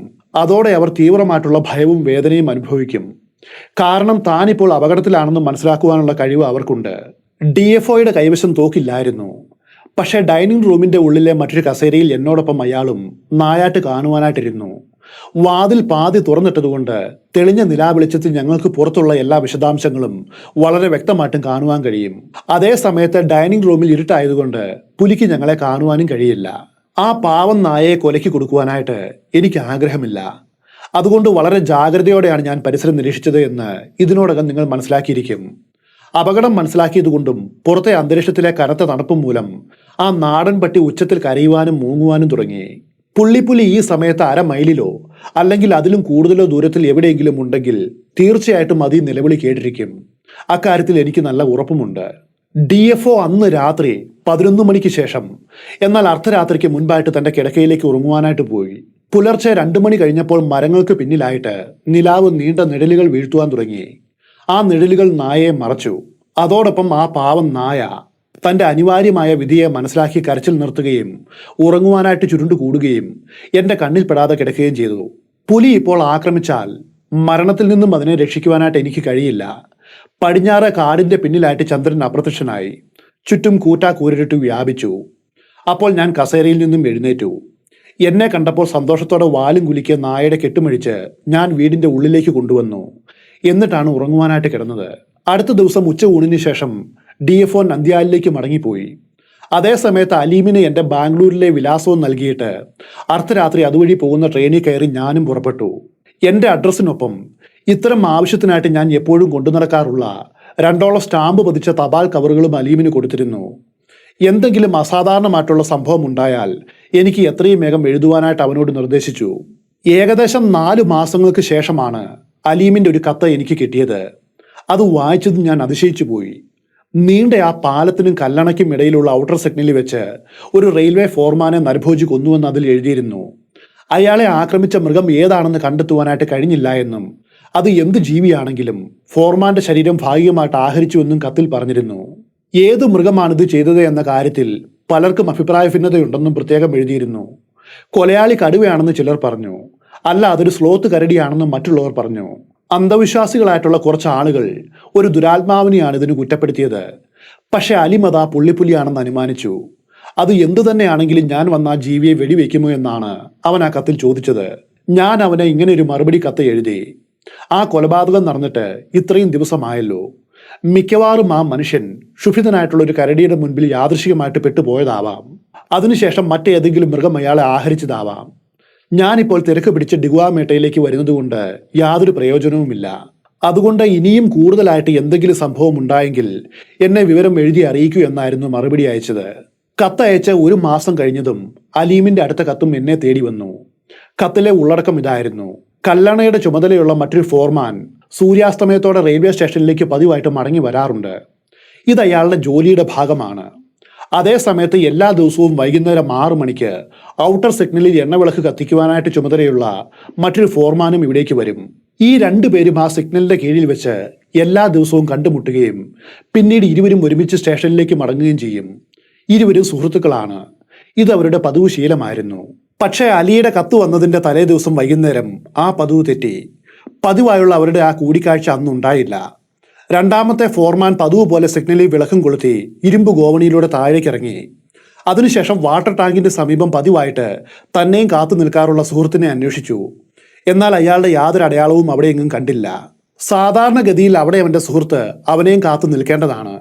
കൂട്ടുകാരൻ ഉറങ്ങിപ്പോയിരിക്കുമെന്ന് കരുതി മറ്റേ വ്യക്തി റാം റാം എന്നവന്റെ പേര് ഉച്ചത്തിൽ വിളിച്ചു. എന്നാൽ ഉത്തരമൊന്നും കിട്ടിയില്ല. രണ്ടാമത്തെ ഈ ഫോർമാൻ തന്റെ കൂട്ടുകാരന് ഇതിനോടകം സംഭവിച്ച അപകടത്തെക്കുറിച്ച് യാതൊന്നും മനസ്സിലാക്കാതെ അവനെയും തേടി നടന്നു. ഒടുവിൽ അയാൾ ജലനിരപ്പിനെ നിയന്ത്രിക്കുന്ന കാസ്റ്റ് ഇരുമ്പ് ടാങ്കി നിൽക്കുന്ന അടിത്തറയുടെ അടുത്തെത്തി. അതാകട്ടെ കല്ലുകൊണ്ട് നിർമ്മിച്ചതാണ്. അവിടെ വെച്ചാണ് തന്റെ സുഹൃത്തിന്റെ മൃതശരീരം അയാൾ കണ്ടെത്തിയത്. നരഭോജി അധികമൊന്നും ആഹരിച്ചിരുന്നില്ല. അയാളുടെ നെഞ്ചിൽ നിന്നും അല്പം മാത്രമാണത് കഴിച്ചത്. അപ്പോൾ സമയം 6 മണി കഴിഞ്ഞിരുന്നു. എങ്കിലും പരിസരം മുഴുവനും വ്യക്തമായിട്ടും കാണാവുന്ന വെളിച്ചം അവിടെ ഉണ്ടായിരുന്നു. ജലസംഭരണിയിൽ നിന്നും കവിഞ്ഞൊഴുകിയ വെള്ളം മൂലം നനഞ്ഞു കിടന്ന ആ മണ്ണിൽ അയാൾ നിരവധി കാലടയാളങ്ങൾ പരസ്പരം ക്രോസ് ചെയ്തു പോകുന്നതായിട്ട് കണ്ടെത്തി. ഒരു പുള്ളിപ്പുലിയുടെ കാലടയാളങ്ങളായിരുന്നു അത്. ഈ കാഴ്ച കണ്ടത് ഫോർമാൻ നിലവിളിയുടെ അകമ്പടിയോടെ കുതിച്ചു പാഞ്ഞു. സ്റ്റേഷനിൽ എത്തും വരെ അവൻ ആ ഓട്ടം നിർത്തിയുമില്ല. ഇത് അടിയന്തിരമാണ്, എത്രയും വേഗം വരൂ, ആ നരഭോജി പുലി നമ്മുടെ ഇടയിലുണ്ട്. ഇത്രയും പറഞ്ഞാണ് അലീമിന്റെ കത്ത് അവസാനിച്ചത്. നിർഭാഗ്യവശാൽ അന്ന് എനിക്ക് അത്യാവശ്യമായിട്ട് മറ്റു ചില ഇടപാടുകൾ ഉണ്ടായിരുന്നു. അതുകൊണ്ട് ബംഗ്ലാവിലെ താമസം ഒഴിവാക്കി എൻ്റെ ക്യാമ്പ് സൈറ്റിൽ താമസിക്കുവാനായിട്ട് ഞാൻ തീരുമാനിച്ചു. അതിനു വേണ്ടിയിട്ട് എൻ്റെ ടെൻറ്റും മറ്റ് സാധനങ്ങളും കിറ്റുകളും കാറിൽ കയറ്റി പിറ്റേന്ന് രാവിലെ പുറപ്പെടുവാനായിട്ട് തീരുമാനിച്ചു. നരഭോജിക്കെതിരായിട്ട് ഞാൻ നടത്തുവാൻ പോകുന്ന പോരാട്ടത്തിനിടയിൽ വീണ്ടും ഫോറസ്റ്റ് ബംഗ്ലാവിൽ നിന്നും താമസം മാറ്റേണ്ട അവസ്ഥ ഉണ്ടാക്കുവാനായിട്ട് എനിക്ക് താല്പര്യമില്ല. പ്രത്യേകിച്ചും നരഭോജിയായ ഒരു പുള്ളിപ്പുലിയെ വേട്ടയാടുമ്പോൾ അതിന് സമയപരിമിതി നിശ്ചയിക്കുവാനായിട്ട് കഴിയില്ല. അതുപോലെ ഒരു വ്യക്തിക്ക് ട്രാവലേഴ്സ് ബംഗ്ലാവിലോ അതുപോലെ ഫോറസ്റ്റ് റെസ്റ്റ് ഹൗസിലോ 3 ദിവസത്തിൽ കൂടുതൽ താമസം സർക്കാർ അനുവദിക്കില്ല. അന്ന് വൈകുന്നേരം ജോലിയും കഴിഞ്ഞ് ഞാൻ തിരിച്ചെത്തി. എന്നിട്ട് പാക്കിംഗ് എല്ലാം പൂർത്തിയാക്കി. അത്താഴം കഴിക്കുവാനായിട്ട് തുടങ്ങുമ്പോഴാണ് പുറത്തുനിന്നും ഒരു സൈക്കിളിന്റെ ബെൽ ശബ്ദം കേട്ടത്. വൈകാതെ എൻ്റെ സേവകൻ തളിക വേലു ഒരു ടെലഗ്രാമും കൊണ്ട് ഉള്ളിലേക്ക് വന്നു. എൻ്റെ ഒപ്പിട്ട് കൊടുക്കുവാനായിട്ട് പോസ്റ്റ്മാന്റെ ഡെലിവറി ബുക്കും അയാൾ കൊണ്ടുവന്നിരുന്നു. ഞാൻ തിടുക്കത്തിൽ ഒപ്പിട്ട് ടെലഗ്രാമിന്റെ കവർ കീറി. അതിൻ്റെ ഉള്ളിലെ ഉള്ളടക്കം എനിക്ക് കിട്ടിയതിൽ വെച്ച് ഏറ്റവും ദുഃഖകരമായിട്ടുള്ള ഒന്നായിരുന്നു. വലിയൊരു ആഘാതമാണ് എനിക്കത് നൽകിയത്. നരഭോജി എൻ്റെ സഹോദരിയുടെ കുട്ടിയെ കൊന്നു, ഉടനെ വരൂ എന്നലീം. ഇതായിരുന്നു അതിൽ എഴുതിയിരുന്നത്. അന്ന് നേരം വെളുക്ക് മുൻപേ ഞാൻ പുറപ്പെട്ടു. നിങ്ങൾ എപ്പോഴെങ്കിലും ഡിഗ്വാമെട്ടയിലെ ഫോറസ്റ്റ് റെസ്റ്റ് ഹൗസിൽ പോയാൽ അവിടെ ഒരു കാഴ്ച കാണാം. കെട്ടിടത്തിന്റെ തെക്ക് കിഴക്കേ മൂലയിലായിട്ട് സുമാർ 20 വാര ഉള്ളിലായിട്ട് ഒരു കൽഫലകം കാണാം. അതിന് താഴെ ഒരു ചെറിയ ശവക്കുഴിയുണ്ട്. ആ കല്ലിൽ മിസ്ചീഫ് എന്നൊരു വാക്ക് മാത്രം കൊത്തിവെച്ച നിലയിൽ കാണാം. അത് വർഷങ്ങൾക്ക് മുൻപുള്ള ഒരു കഥയാണ്. ബ്രിട്ടീഷ് രാജ്യകാലത്ത് ഒരു ബ്രിട്ടീഷ് ഫോറസ്റ്റ് ഓഫീസർ, ചിലപ്പോഴതൊരു കളക്ടർ ആയിരിക്കാം, അദ്ദേഹം മിസ്ചീഫ് എന്നു പേരുള്ള തന്റെ ചെറിയ നായക്കൊപ്പം ആ ബംഗ്ലാവിൽ താമസിക്കുവാനായിട്ട് വന്നു. ഒരു രാത്രിയിൽ പെട്ടെന്നൊരു പുള്ളിപ്പുലി ആ നായയ്ക്ക് നേരെ കുതിച്ചു ചാടി. എന്നിട്ട് അതിനെയും കൊണ്ട് ഓടിയകന്നു. ഇംഗ്ലീഷുകാരൻ തോക്കെടുത്ത് ഉടനടി ഒരു സ്പ്രെഡ് ഷോട്ട് തീർത്തു. ബാരലിൽ നിന്നും പുറത്തേക്ക് ചിതറിയ അനേകം പെല്ലറ്റുകൾ പുള്ളിപ്പുലിയെയും അതോടൊപ്പം ആ നായയെയും കൊന്നു. അയാൾക്ക് വലിയ സങ്കടമായി. തന്റെ വളർത്തു മൃഗത്തിന്റെ ഓർമ്മയ്ക്കായിട്ട് ഈ ഉദ്യോഗസ്ഥൻ അതിനെ കൊന്നയിടത്ത് തന്നെ കുഴിച്ചിടുകയും പിന്നീട് മടങ്ങിയെത്തി കൊത്തിയെടുത്ത ഒരു ടൂം സ്റ്റോൺ കൊണ്ടുവന്ന് അതിന് മുകളിലായിട്ട് സ്ഥാപിക്കുകയും ചെയ്തു. ഞാൻ കാറിൽ നിന്ന് ഇറങ്ങുമ്പോൾ മുതൽ അലീം എന്നോട് ഈ ദുരന്തത്തിന്റെ കഥ പറഞ്ഞു. അവൻ തന്റെ സഹോദരിയുടെ മൂത്ത കുട്ടിയോട് ഒരിക്കൽ മിസ്ചീഫിന്റെ കഥ പറഞ്ഞിരുന്നു. അന്നു മുതൽ അവൾ എല്ലാ ദിവസവും അതിരാവിലെ ആ ശവക്കുഴിയിൽ ഒരു ചെറിയ കൂട്ടം കാട്ടുപൂക്കൾ വയ്ക്കുന്നത് പതിവാക്കിയിരുന്നു. എന്നാൽ അന്ന് രാവിലെ ഇതിനു വേണ്ടിയിട്ട് ശേഖരിച്ച പൂക്കൾ ടൂം സ്റ്റോണിൽ ഇടുവാനായിട്ട് അവൾ മറന്നുപോയി. വൈകിട്ട് ഏതാണ്ട് ഇരുട്ട് വീണപ്പോൾ മാത്രമാണ് അവൾ അതിനെക്കുറിച്ച് ഓർത്തത്. ഇതിനിടയിൽ രാവിലെ പറിച്ചെടുത്ത ആ ചെറിയ കുല പൂക്കൾ വാടിപ്പോയിരുന്നു. ഈ പെൺകുട്ടിയുടെ പേര് പ്യാരി എന്നാണ്. മിസ്ചീഫിന്റെ ശവമാടത്തിൽ പൂക്കൾ വെക്കുവാനായിട്ട് താൻ മറന്നുവല്ലോ എന്ന് അവൾ തന്റെ അമ്മയായ അലീമിന്റെ സഹോദരിയോട് പറഞ്ഞു. എത്രയും വേഗം പൂക്കൾ കുഴിമാടത്തിൽ ഇടണമെന്ന് അവൾ ശഠിച്ചു. എന്നാൽ നേരം ഇരുട്ടായെന്നും നരഭോജി അവളെ പിടിക്കുമെന്നും പ്യാരിയുടെ അമ്മ പറഞ്ഞു. കൂടാതെ പൂക്കൾ ഇതിനോടകം വാടിപ്പോയെന്നും നാളെ രാവിലെ ശവക്കുഴിയിൽ പുതിയ പൂക്കൾ ഇടാമെന്നും അവൾ പറഞ്ഞു. എന്നാൽ അതൊന്നും ശ്രദ്ധിക്കാതെ പ്യാരി വാടി നശിച്ച ആ പൂക്കളും എടുത്ത് ധൃതിയിൽ ചാടി നീങ്ങി. അവൾ ലക്ഷ്യസ്ഥാനത്ത് എത്തിയിരിക്കണം. കാരണം ചെറിയ ഒരു പൂക്കല മിസ്ചീഫിന്റെ കല്ലറയ്ക്ക് മുകളിൽ കണ്ടെത്തിയിരുന്നു. ആരും ഒരു ശബ്ദവും കേട്ടില്ല. ഒരു നിലവിളിയോ ഞരക്കമോ മുരളലോ ഒന്നും കേട്ടില്ല. കുട്ടിയൊട്ട് തിരിച്ചു വന്നുമില്ല. അതോടെ പരിഭ്രാന്തയായ അവളുടെ അമ്മ അവളെ ഉച്ചത്തിൽ വിളിച്ചു.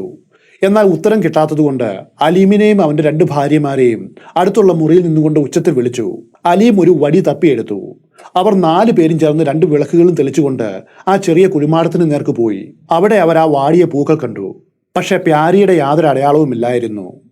ഏതാനും അടി അകലെയായിട്ട് ഗ്ലാസ് മുത്തുകളും അത് കോർത്ത നൂലും ചിതറിക്കിടപ്പുണ്ട്. പിന്നെ കുറച്ചുകൂടി മുൻപിലായിട്ട് ഏതാനും തുള്ളി രക്തവും കാണപ്പെട്ടു. അലീമും 3 സ്ത്രീകളും ഗ്രാമത്തിലേക്ക് തിടുക്കത്തിൽ ഓടിയെത്തി.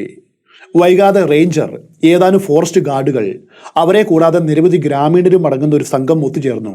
കൈക്കോടാലി, വടി, കത്തി, വിളക്കുകൾ, അങ്ങനെ കയ്യിൽ കിട്ടിയ ആയുധങ്ങളുമായിട്ട് അവർ അവിടേക്ക് പുറപ്പെട്ടു. പക്ഷെ ആരുടെയും കയ്യിൽ തോക്കുണ്ടായിരുന്നില്ല. അന്ന് രാത്രിയിൽ അവർ ആ അടിക്കാടുകളിൽ യാതൊരു ഫലവുമില്ലാതെ അശ്രദ്ധമായിട്ട് തിരഞ്ഞു. കാരണം എല്ലാവരും നരഭോജിയെ ഒന്നുപോലെ ഭയപ്പെട്ടിരുന്നു. പിറ്റേന്ന് രാവിലെ വീണ്ടും വന്നു നോക്കി. ഇത്തവണ അവർ കൊലയാളിയുടെ കാലടയാളങ്ങളും കട്ടിയുള്ള കുറ്റിക്കാടുകൾക്കിടയിലൂടെ കുട്ടിയുടെ ശരീരം വലിച്ചിഴച്ച പാടുകളും കണ്ടെത്തി. വസ്ത്രത്തിന്റെ ചില കീറിയ അവശിഷ്ടങ്ങൾ വരെ അവർ കണ്ടു. അതിനുശേഷം നരഭോജിയുടെയും ഇരയുടെയും എല്ലാ അടയാളങ്ങളും പരിപൂർണമായിട്ടും അപ്രത്യക്ഷമായിരുന്നു. എന്നോട് അലീം ഞാൻ റെസ്റ്റ് ഹൗസിൽ തന്നെ താമസിക്കണമെന്നും ടെന്റിൽ രാത്രി ചെലവഴിക്കരുത് എന്നും കൂടാരത്തിൽ ഇരുന്ന പുലിക്ക് ആക്രമിക്കുവാനായിട്ട് ഞാൻ തന്നെ അവസരം നൽകുകയാണെന്ന് പറഞ്ഞു. ഞാനത് പാടെ അവഗണിച്ചു. ഒടുവിൽ എൻ്റെ മനസ്സ് മാറ്റുവാനായിട്ട് അവൻ മറ്റൊരാശയം മുൻപോട്ട് വെച്ചു. അവന്റെ ആശയം വളരെ അപകടകരവും അതോടൊപ്പം ധീരവുമായിരുന്നു. ഞാൻ ബംഗ്ലാവിലെ ഒരു തൂണിന്റെ പിന്നിൽ മറഞ്ഞ് റൈഫിളുമായിട്ട് കാവലിരിക്കുകയാണെങ്കിൽ അന്ന് രാത്രി മുഴുവനും മിസ്ചീഫിന്റെ ശവകുടീരത്തിൽ ഒരു ഇരയായിട്ട് താൻ ഇരിക്കാമെന്ന് അലീം പറഞ്ഞു. പുലിയുടെ സാന്നിധ്യം അനുഭവപ്പെട്ട ഉടൻ തന്നെ താൻ സൂചന നൽകുമെന്നും അയാൾ പറഞ്ഞു. അപ്പോൾ എനിക്ക് വേഗം ടോർച്ച് ഓണാക്കി അതിന്റെ വെളിച്ചത്തിൽ അതിനെ വെടിവെക്കുവാനായിട്ട് കഴിയും. ഈ സമയത്ത് ചന്ദ്രൻ ഇല്ലായിരുന്നു. രാത്രിയാകട്ടെ പൂർണ്ണമായിട്ടും ഇരുട്ട് നിറഞ്ഞതാണ്. അലീമിന് അസാധാരണമായിട്ടുള്ള ധൈര്യമുണ്ട്. അല്ലെങ്കിൽ ഇങ്ങനെ ഒരു കാര്യത്തിന് ആരും തയ്യാറാകില്ല. എന്നാൽ ഈ ആശയം അസംബന്ധവും അതോടൊപ്പം വിഡ്ഢിത്തപരമായിട്ടുള്ള ഒന്നുമാണ്. അങ്ങനെ ചെയ്താൽ നരഭോജിയുടെ സാന്നിധ്യം അറിഞ്ഞ് എനിക്ക് മുന്നറിയിപ്പ് നൽകും മുൻപ് തന്നെ അവനെ അത് ആക്രമിക്കും. നരഭോജി തൻ്റെ മേൽ വന്നു വീഴും വരെ അയാൾ ഒന്നും അറിയില്ല. അറിയുമ്പോഴേക്കും വളരെ വൈകിയും ഇരിക്കും. അതിലും മോശപ്പെട്ട കാര്യം, എനിക്ക് ആ സമയത്ത് അതിനെ വെടിവെക്കുവാനായിട്ട് കഴിയില്ല. കാരണം പുലിക്ക് പകരം അവന് വെടിയേൽക്കുവാനായിട്ട് സാധ്യതയുണ്ട്. അതുപോലെ നരഭോജി വരുന്നത് അലി മുൻകൂട്ടി മനസ്സിലാക്കിയെന്ന് വിചാരിക്കുക. അവൻ എനിക്ക് മുന്നറിയിപ്പ് തരുവാനായിട്ട് എന്നെ വിളിച്ചുവെന്നും കരുതുക. അത് കേൾക്കുന്നതോടെ ആ നരഭോജി പിന്നെ ഒരിക്കലും അവിടേക്ക് വരില്ല, ഓടി രക്ഷപ്പെട്ടു പോവും. ഇത്തരം സാധ്യതകൾ ഉള്ളതുകൊണ്ട് ഞാൻ അവനോട് വേണ്ട വേണ്ട അത് വേണ്ട എന്ന് ആവർത്തിച്ചു വിലക്കി. എന്നാൽ അതേ സമയത്ത് അലീമിന്റെ പദ്ധതിക്ക് മറ്റൊരു സാധ്യതയുണ്ടെന്ന് എനിക്ക് തോന്നി. എനിക്ക് മറ്റൊരു ആശയം തോന്നി. ഒരു ഇന്ത്യക്കാരനെ പോലെ വസ്ത്രം ധരിച്ച് ഞാൻ തന്നെ മിസ്ചീഫിന്റെ ശവമാടത്തിൽ ഇരിക്കുകയാണെങ്കിൽ കഥ മറ്റൊന്നാവും. അങ്ങനെ ചെയ്താൽ എനിക്ക് മറ്റ് തടസ്സങ്ങളൊന്നും ഉണ്ടാകില്ല. എൻ്റെ യൂറോപ്യൻ ശൈലിയിലുള്ള വസ്ത്രധാരണം ഒരുപക്ഷെ നരഭോജിയെ ഭയപ്പെടുത്തിയേക്കാം. കാരണം പുള്ളിപ്പുലികൾ വളരെ തന്ത്രശാലികളും അതുപോലെ മിടുക്കരുമാണ്. പതിവായിട്ട് കാണാത്ത ഒരു രൂപത്തെ കണ്ടാൽ അത് സംശയാലുവാകും. എന്നാൽ ഞാനൊരു ഇന്ത്യൻ വസ്ത്രധാരണം സ്വീകരിക്കുകയാണെങ്കിൽ അവനെ ഇത് ചതിക്കുവാനായിട്ട് സാധ്യതയുണ്ട്. മാത്രവുമല്ല, ഈ പദ്ധതിക്ക് മറ്റൊരു ഗുണം കൂടിയുണ്ട്. മറ്റാരും അപകടത്തിൽപ്പെടില്ല. എൻ്റെ പിടിപ്പുകേട് കൊണ്ട് ഒരു നരഹത്യാ കുറ്റവും എനിക്കെതിരെ ചുമത്തുവാനും കഴിയില്ല. സ്വയം ഇരയായിട്ട് മാറുക, അതൊരു ആത്മഹത്യക്ക് തുല്യമായിട്ടുള്ള ആശയമാണ്. എന്നാൽ നരഭോജി വരികയും ഞാനത് മുൻകൂട്ടി അറിയുകയും ചെയ്തില്ലെങ്കിൽ മാത്രമാണ് അതൊരു ആത്മഹത്യയാവൂ. മറിച്ചാണെങ്കിൽ ആ ചോദ്യത്തിനെ പ്രസക്തിയില്ല. കാരണം പുലി വരുന്നത് എനിക്ക് മുൻകൂട്ടി അറിയുവാനായിട്ട് കഴിഞ്ഞില്ലെങ്കിൽ ആത്മഹത്യക്ക് എന്നെ കുറ്റപ്പെടുത്തുവാനായിട്ട് ആർക്കും കഴിയില്ല. അവരുടെ ആരോപണങ്ങൾ എന്നെ ബാധിക്കില്ല. കാരണം അത്തരം ചോദ്യങ്ങൾക്ക് ഉത്തരം നൽകുവാനായിട്ട് ഞാൻ ജീവനോടെ ഉണ്ടാകില്ല. ഒടുവിൽ ഞാൻ എൻ്റെ പദ്ധതിയെക്കുറിച്ച് അലീമിനോട് പറഞ്ഞു. ഇത്തരം കാര്യങ്ങൾ ചെയ്യുവാനായിട്ട് എനിക്ക് എൻ്റേതായിട്ടുള്ള ചില രീതികൾ ഉണ്ടായിരുന്നു. അന്ന് സൂര്യൻ അസ്തമിച്ചപ്പോൾ മിസ്ചീഫിന്റെ ടൂം സ്റ്റോണിൽ കാലുകൾ പരസ്പരം ക്രോസ് ചെയ്തിരിക്കുന്ന നിലയിൽ ഞാൻ ഇരുന്നു. അലീമിന്റെ കയ്യിൽ ഉള്ളതിൽ വെച്ച് ഏറ്റവും മുഷിഞ്ഞ വസ്ത്രമാണ് ഞാൻ ധരിച്ചത്. എൻ്റെ മുഖവും കൈകളും കരികൊണ്ട് കറുപ്പിച്ചിരുന്നു. ഒരു മുഷിഞ്ഞു നാറിയ തുണിക്കഷ്ണം തലപ്പാവിനെ അനുകരിക്കുവാനായിട്ട് നെറ്റിയിൽ ചുറ്റിക്കെട്ടി. ടോർച്ച് ഘടിപ്പിച്ച റൈഫിൾ കൈയകലത്തായിട്ടും എന്നാൽ ശ്രദ്ധയിൽപ്പെടാത്ത രീതിയിലും വെച്ചിരുന്നു. തോക്ക് ഏതാനും ഇലകൾ പൊട്ടിച്ചെടുത്ത് അതുകൊണ്ട് മറച്ചു വെച്ചിരുന്നു. നരഭോജിയുടെ ശ്രദ്ധയിൽപ്പെടാതിരിക്കുവാനുള്ള മുൻകരുതലായിരുന്നു അത്. 3 വശത്തുമുള്ള കാടിനെ കാണും വിധം റെസ്റ്റ് ഹൗസിന്റെ ചുമരി പുറംതിരിഞ്ഞിരിക്കുവാനായിട്ട് ഞാൻ ശ്രദ്ധിച്ചുവെന്ന് നിങ്ങൾ മനസ്സിലാക്കണം. സൂര്യാസ്തമയത്തിലും അതുപോലെ പകലിലെ ചില ഇടവേളകളിലുമാണ് കാട് ഉണരുക. വന്യജീവികളിലും അവയുടെ ആവാസ വ്യവസ്ഥയിലും ആകൃഷ്ടരായിട്ടുള്ള ഏതൊരാൾക്കും വനത്തിൽ കഴിയുമ്പോൾ ഏറ്റവും ആഹ്ലാദം കിട്ടുന്ന നിമിഷങ്ങളാണ് ഈ സൂര്യാസ്തമയം. കാരണം ഈ സമയത്താണ് ഏറ്റവും മികച്ചതും അതുപോലെ തെളിവുറ്റതുമായിട്ടുള്ള രീതിയിൽ പക്ഷികളുടെ പാട്ടുകൾ കേൾക്കുക. അതോടൊപ്പം രാത്രിയിൽ മാത്രം സജീവമാകുന്ന ജീവജാലങ്ങളും ഉണരും. അവർ പകലിൽ സജീവമാകുന്ന തങ്ങളുടെ സഹോദരങ്ങളുടെ വിളികൾക്ക് ഇടയ്ക്കിടയ്ക്ക് മറുപടി കൊടുക്കുന്നതും കേൾക്കുവാൻ കഴിയും. വരുവാൻ പോകുന്ന രാത്രിയെ സ്വാഗതം ചെയ്യുന്ന അവരുടെ വിളികൾ ചേക്കേറുവാൻ പോകുന്ന സഹോദരങ്ങളുടെ വിളികളുമായിട്ട് ഇടകലരും. പക്ഷേ ഈ സാഹചര്യത്തിൽ എപ്പോഴും എന്നെ വല്ലാതെ മോഹിപ്പിക്കുന്ന ഇത്തരം സംഗീതത്തിന് ചെവി ഓർക്കുവാനായിട്ട് എനിക്ക് കഴിയില്ല. കാരണം ഞാൻ ആ കൊലയാളിയുടെ വരവിന് വേണ്ടിയിട്ട് എൻ്റെ കാതും അതുപോലെ മനസ്സും ഒന്നുപോലെ കൂർപ്പിച്ചു വെച്ചിരിക്കുകയാണ്. ഇതുപോലെ ഒരു സൂര്യാസ്തമയ സമയത്തായിരുന്നു അത് സംഭവിച്ചത്. കൃത്യമായിട്ടും ഇതേ സമയത്താണ് ആ നരഭോജി പാവം കൊച്ചു പ്യാരിയെ പിടികൂടിയത്. അതിനാൽ തന്നെ മറ്റൊരു ഇരയെ അവിടെ നിന്നും വീണ്ടും കണ്ടെത്താമെന്ന പ്രതീക്ഷയിൽ അത് അവളെ കൊന്ന സ്ഥലം വീണ്ടും സന്ദർശിക്കുവാനുള്ള എല്ലാ സാധ്യതയും ഉണ്ടായിരുന്നു. ഇത്തരം ചിന്തകൾ എൻ്റെ മനസ്സിലേക്ക് ഇരച്ചു കയറി വന്നു. അതോടൊപ്പം അപകടശങ്കയും എന്നിൽ വർദ്ധിച്ചു. അധികം വൈകാതെ നേരം ഇരുട്ടി. എൻ്റെ പിന്നിലുള്ള റെസ്റ്റ് ഹൗസ് വളരെ അടുത്താണ്. അതിൻ്റെ പിന്നിലെ കാടാകട്ടെ ഇരുണ്ട പശ്ചാത്തലത്തിൽ മങ്ങി കാണപ്പെട്ടു. തലയ്ക്ക് മുകളിൽ നേർത്ത ഇളംകാറ്റിൽ ചെറുതായിട്ട് ആടി ഉലയുന്ന മരങ്ങളുടെ തലപ്പുകൾക്കിടയിലൂടെ ദൃശ്യമാകുന്ന തുറസായിട്ടുള്ള സ്ഥലങ്ങളിൽ നക്ഷത്രങ്ങൾ അവിടെയും ഇവിടെയുമായിട്ട് അല്പാൽപമായിട്ട് വെളിച്ചം മിതറിക്കിടക്കുന്നു. അല്പം അകലെയായിട്ട് മുളകളുടെ വലിയൊരു കൂട്ടം ആകാശത്തേക്ക് ഉയർന്നു നിൽപ്പുണ്ട്. അവയുടെ ഭീമാകാരമായിട്ടുള്ള തൂവലുകൾ പോലെയുള്ള ശിഖരങ്ങളും ഇലകളും മനോഹരമായിട്ടുള്ളൊരു വലിയ പൂച്ചെണ്ട് പോലെ എല്ലാ ദിശകളിലേക്കും ചാഞ്ഞു കിടക്കുന്നു.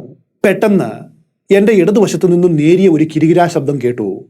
തൊട്ടു പിന്നാലെ അത് വീണ്ടും കേട്ടു. ഏതാനും അടി അകലെയുള്ള ഒരു കുറ്റിക്കാട്ടിൽ നിന്നുമാണ് അത് വരുന്നത് എന്ന് തോന്നി. ഞാൻ കണ്ണുകൾ ആയാസപ്പെടുത്തി അവിടേക്ക് നോക്കി. പക്ഷേ ഇരുണ്ട ആ അന്തരീക്ഷത്തിൽ എനിക്ക് എതിരായിട്ട് കാണപ്പെടുന്ന കുറ്റിക്കാട് കനത്തിരുണ്ട് കാണപ്പെടുന്നതൊഴിച്ചാൽ മറ്റൊന്നും കാണുവാനേ കഴിയുന്നില്ല. അറിയാതെ എന്നോണം എൻ്റെ കൈകൾ കാൽകൾ തയ്യാറാക്കി വെച്ചിരുന്ന ലോഡ് ചെയ്ത റൈഫിളിലേക്ക് നീങ്ങി. ഒരു മിന്നൽ വേഗത്തിലുള്ള ചലനം. റൈഫിളിന്റെ ബട്ട് എൻ്റെ തോളിൽ അമർന്നു. ഇടത് തള്ളവിരൽ ടോർച്ചിന്റെ സ്വിച്ചിൽ ശക്തമായിട്ട് അമർന്നു. ഇരുട്ടിനെ കീറി മുറിച്ച് തിളങ്ങുന്നൊരു പ്രകാശം വ്യാപിച്ചു. മാണിക്യം പോലെ തിളങ്ങുന്ന നിഷ്കളങ്കമായ നീരസത്തോടെ എന്നെ തിരിഞ്ഞു നോക്കുന്ന ചെറിയ കണ്ണുകളെയാണ് ആ വെളിച്ചം കാണിച്ചു തന്നത്. നരഭോജിയാണെന്ന് ഞാൻ ഇത്രയും നേരം വരെ കരുതിയത് ഇന്ത്യയിലും പ്രത്യേകിച്ച് ആന്ധ്ര സംസ്ഥാനത്തും കാണപ്പെടുന്ന നല്ല വലിപ്പമുള്ള കറുത്ത തേളുകളിൽ ഒന്നിനെയായിരുന്നു. അത് ഉണങ്ങിയ ഇലകൾക്കിടയിൽ പുഴുക്കളെ തേടുമ്പോഴുള്ള മർമ്മര ശബ്ദമായിരുന്നു ഞാനപ്പോൾ കേട്ടത്. ഈ ജീവികൾ 8 ഇഞ്ച് നീളം വരെ വളരും. ഇതിന്റെ നിറം കടും കറുപ്പും അതുപോലെ കടുത്ത പച്ച നിറവും കലർന്ന് കാണപ്പെടുന്നു. ചെറിയ രോമങ്ങൾ ദേഹമാസകലം പൊതിഞ്ഞിരിക്കും. അവയ്ക്ക് മുന്നിൽ ഭീമാകാരമായിട്ടുള്ള ഞണ്ടിനെ പോലെ ഒരു ജോഡി ഇറുക്കുകാലുകളും പിന്നിൽ നീളമുള്ള വാലുമുണ്ട്. വാലിന്റെ കൂർത്ത അറ്റം ഒരു സൂചി പോലെ മൂർച്ച ഉള്ളതാണ്. ഈ ജീവിയുടെ കുത്തു കിട്ടിയാൽ 24 മണിക്കൂർ അതികഠിനമായിട്ടുള്ള വേദന ഉണ്ടാവും. ഇരകളുടെ ഹൃദയത്തെ ഈ വിഷം ദുർബലമാക്കും. അതോടൊപ്പം നരകതുല്യവും വേദനാജനകവുമായിട്ടുള്ള മരണവും സമ്മാനിക്കും. വെളിച്ചം തൻ്റെ മേൽ വീണപ്പോൾ തേളാകട്ടെ അത് വരുന്ന വഴിയിൽ തന്നെ നിന്നു. അത് അസഹ്യതയോടെ ഒന്ന് ചീറി. ഞാൻ ഒരു പിടി മണ്ണെടുത്ത് അതിന് നേർക്ക് വലിച്ചെറിഞ്ഞു. അത് പോകും മുൻപ് വീണ്ടും ഒന്ന് ചീറ്റി. ഞാൻ ടോർച്ച് ഓഫ് ചെയ്തു. റൈഫിൾ ശ്രദ്ധാപൂർവം എൻ്റെ കാൽക്കലായിട്ട് നിലത്ത് വെച്ചു. തോക്കെടുക്കുവാനായിട്ട് മാറ്റി മറിച്ചിട്ട് ഇലകൾ തപ്പിയെടുത്തു. പിറുപിറുത്തുകൊണ്ട് റൈഫിൾ ഒരിക്കൽ കൂടി ചെറുതായിട്ട് മറച്ചു. എന്നാൽ ഇപ്പോഴുണ്ടായ ഈ സംഭവം വളരെ ദൗർഭാഗ്യകരമായിരുന്നു. തേളിനെ കാണുവാനായിട്ട് ടോർച്ച് തെളിച്ചതുകൊണ്ട് എൻ്റെ സ്ഥാനം വെളിപ്പെട്ടിരിക്കുന്നു. ഇതേ സമയത്ത് നരഭോജി അടുത്ത് എവിടെയെങ്കിലും ഉണ്ടെങ്കിൽ ആ വെളിച്ചം അത് കാണും. നരഭോജികളുടെ അസാധാരണമായിട്ടുള്ള സഹജവാസന വെച്ച് താൻ വേട്ടയാടപ്പെടുകയാണെന്നത് മനസ്സിലാക്കും. അതോടെ മൃഗം തിടുക്കത്തിൽ പിൻവാങ്ങും. എൻ്റെ ടോർച്ച് വെളിച്ചം അത് കണ്ടിട്ടുണ്ടെങ്കിൽ ഇപ്പോഴത് അകലെ എവിടെയെങ്കിലും എത്തിയിരിക്കും. തേളുകൾക്ക് 2-ലധികം കണ്ണുകളുണ്ടെന്ന് പറയപ്പെടുന്നു. ഇതിൻ്റെ വാസ്തവം എന്താണാവോ? അങ്ങനെയെങ്കിൽ അതിൻ്റെ ഏത് കണ്ണായിരിക്കും എൻ്റെ ടോർച്ച് വെളിച്ചം തട്ടി പ്രതിഫലിച്ചത് എന്ന് ഞാൻ കാട് കയറി ചിന്തിക്കുവാൻ തുടങ്ങി. അപ്പോൾ ഔട്ടർ സിഗ്നലിലേക്ക് എത്തുന്നതിന് തൊട്ടു മുൻപുള്ള വളവിലേക്ക് തിരിയുന്ന എഞ്ചിന്റെ വിസിൽ ശബ്ദം കേട്ടു. ഒരു ഗുഡ്സ് ട്രെയിൻ വരികയാണ്. എന്നാൽ പതിവില്ലാത്ത വല്ലാത്ത ഒരു ഉരച്ചിലോടെ അത് അവിടെ നിന്നു. എഞ്ചിൻ ഡ്രൈവർ വീണ്ടും വിസിൽ മുഴക്കി. ആദ്യം ചെറുതായിട്ടും പിന്നെ ദ്രുതഗതിയിലും. പിന്നീട് കാടിനെ മുഴുവനും അസ്വസ്ഥമാക്കുന്ന ഒരു നീണ്ട വിസിൽ ശബ്ദമായിട്ടത് മാറി. ഡ്രൈവറും ഫയർമാൻമാരും പരസ്പരം സംസാരിക്കുന്നത് എനിക്ക് കേൾക്കാമായിരുന്നു. അവർ വളരെയധികം ഉച്ചത്തിലാണ് സംസാരിക്കുന്നത്. അവർ ഉദ്യോഗഭരിതരാണെന്ന് വ്യക്തമാണ്. അതിന്റെ കാരണം എന്തായിരിക്കും എന്നോർത്ത് ഞാനും ആകാംക്ഷയിലായി. ഒന്ന് ചിന്തിച്ചപ്പോൾ ചിലപ്പോൾ ഇതായിരിക്കും കാരണമെന്ന് അനുമാനിച്ചു. സ്റ്റേഷനിലേക്ക് പ്രവേശിക്കുന്ന ട്രെയിനിനു നേരെയുള്ള സിഗ്നൽ അപ്പ് പൊസിഷനിലായിരിക്കണം. കാരണം നന്ദ്യാലിലേക്കുള്ള ഒരു ഡൗൺ പാസഞ്ചർ, അതായത് ഹെഡ് ക്വാർട്ടേഴ്സിൽ നിന്നും വരുന്ന ഒരു പാസഞ്ചർ ട്രെയിൻ അവർ വരുന്നതിന്റെ എതിർ ദിശയിൽ നിന്നുമായിരിക്കാം വരുന്നത്. ഇതോടെ സമയം അർദ്ധരാത്രി ആയിരിക്കുന്നുവെന്ന് ഞാൻ മനസ്സിലാക്കി. സമയം ഞാൻ പ്രതീക്ഷിച്ചതിലും വളരെ വേഗത്തിലാണ് കടന്നുപോയത്. മനുഷ്യരുടെ ശബ്ദങ്ങൾ ഉയരുന്നതിനൊപ്പം പാസഞ്ചർ ട്രെയിൻ വരുന്ന എഞ്ചിന്റെ മുഴക്കം ദൂരെ നിന്നും കേട്ടു. തൊട്ടു പിന്നാലെ ഇത് സ്റ്റേഷനിൽ എത്തുന്നതിന്റെ ശബ്ദവും കേട്ടു. ഗുഡ്സ് ട്രെയിനിന്റെ ഡ്രൈവർ ഇപ്പോൾ വിസിൽ മുഴക്കി തന്റെ ട്രെയിൻ സ്റ്റാർട്ട് ചെയ്തു. അത് പതുക്കെ വീലുരയുന്ന ഒച്ചയും പുറപ്പെടുവിച്ച് അകന്നുപോയി. കുറച്ചു മിനിറ്റുകൾക്ക് ശേഷം നന്ദ്യാലിലേക്കുള്ള പാതയിൽ ഡൗൺ പാസഞ്ചർ വേഗം കൂട്ടുമ്പോൾ ഉണ്ടാകുന്ന ശബ്ദമുയർന്നു. പിന്നീട് ഞാൻ പ്രതീക്ഷിച്ചത് വലിയ നിശബ്ദതയാണ്. എന്നാൽ അതുമാത്രം ഉണ്ടായില്ല. താമസിയാതെ ഞാൻ വീണ്ടും ചില ശബ്ദങ്ങൾ കേട്ടു. ഒരു കൂട്ടം ആളുകൾ 2 വിളക്കുകളും വഹിച്ചുകൊണ്ട് റെസ്റ്റ് ഹൗസിന്റെ ഗേറ്റിലെത്തി. അവർ കെട്ടിടത്തെ സമീപിക്കാറായപ്പോൾ അവരുടെ സംസാരം വീണ്ടും ഉച്ചത്തിലായി. നരഭോജിയെ വെടിവെച്ച് കൊല്ലുവാനുള്ള എല്ലാ പ്രതീക്ഷയും ഇതാ ഇപ്പോൾ അസ്തമിച്ചിരിക്കുന്നു. ഇതോർത്ത് ഞാൻ വല്ലാതെ അസ്വസ്ഥനായി. ഞാൻ മിസ്റ്റീഫിന്റെ കുഴിമാടത്തിൽ നിന്നും എഴുന്നേറ്റ് വരാന്തയുടെ അടുത്തേക്ക് നടന്നു. അവിടെ വെച്ച് അപ്പോഴും ഉറക്കമിളച്ച് നടക്കുന്നതെല്ലാം കണ്ടും കേട്ടുകൊണ്ടും വരുന്ന അലീമും എന്നോടൊപ്പം ചേർന്നു. ബംഗ്ലാവിന് മുൻപിലായിട്ട് ഒരു കൂട്ടം ആളുകൾ നിൽപ്പുണ്ട്. സ്റ്റേഷൻ മാസ്റ്റർ, റേഞ്ചർ, ഗുഡ്സ് ട്രെയിനിന്റെ ഡ്രൈവർ, ഗാർഡ്, ഒരു ഫയർമാൻ എന്നിവരടങ്ങുന്നതായിരുന്നു ആ കൂട്ടം. അവർക്കൊരു കഥ പറയുവാനുണ്ടായിരുന്നു. നീണ്ട തുരങ്കത്തിൽ നിന്നും ട്രെയിൻ പുറത്തേക്ക് വരുമ്പോൾ ട്രാക്കിന്റെ വശത്തായിട്ട് കിടക്കുന്ന ചവഞ്ഞരഞ്ഞ മനുഷ്യ ശരീരം പോലെ തോന്നിക്കുന്ന എന്തോ ഒന്ന് എഞ്ചിനിലെ ഹെഡ്ലൈറ്റിന്റെ പ്രകാശത്തിൽ തങ്ങൾ കണ്ടുവന്ന കഥയാണ് ഭയത്തോടെ അവർക്ക് പറയുവാനുണ്ടായിരുന്നത്. ഈ കാഴ്ച ദൂരെ നിന്നും കണ്ട ഡ്രൈവർ ആദ്യം വിചാരിച്ചത് പാളം ക്രോസ് ചെയ്യുവാനായിട്ട് ശ്രമിച്ച ഒരാളുടെ മേൽ മുൻപേ കടന്നുപോയ ട്രെയിനുകളിൽ ഒന്ന് ഇടിച്ചിട്ടുണ്ടാവും. ആ സമയത്ത് അയാൾ ഓടിച്ചിരുന്ന ട്രെയിൻ വളരെ സാവധാനത്തിലാണ് നീങ്ങിയത്. അതുകൊണ്ട് ഒരു മനുഷ്യനെ കൊലപ്പെടുത്തിയെന്ന കുറ്റവും കുറ്റബോധവും പിന്നീട് തനിക്ക് വരാതിരിക്കുവാനായിട്ട് ട്രെയിൻ നിർത്തിയിട്ട് എന്താണ് കാര്യമെന്ന് അന്വേഷിക്കുവാനായിട്ട് അയാൾ തീരുമാനിച്ചു. എന്നാൽ അവിടെ കണ്ട കാഴ്ച ഡ്രൈവറുടെ കണക്ക് കൂട്ടലുകൾ തെറ്റിച്ചു.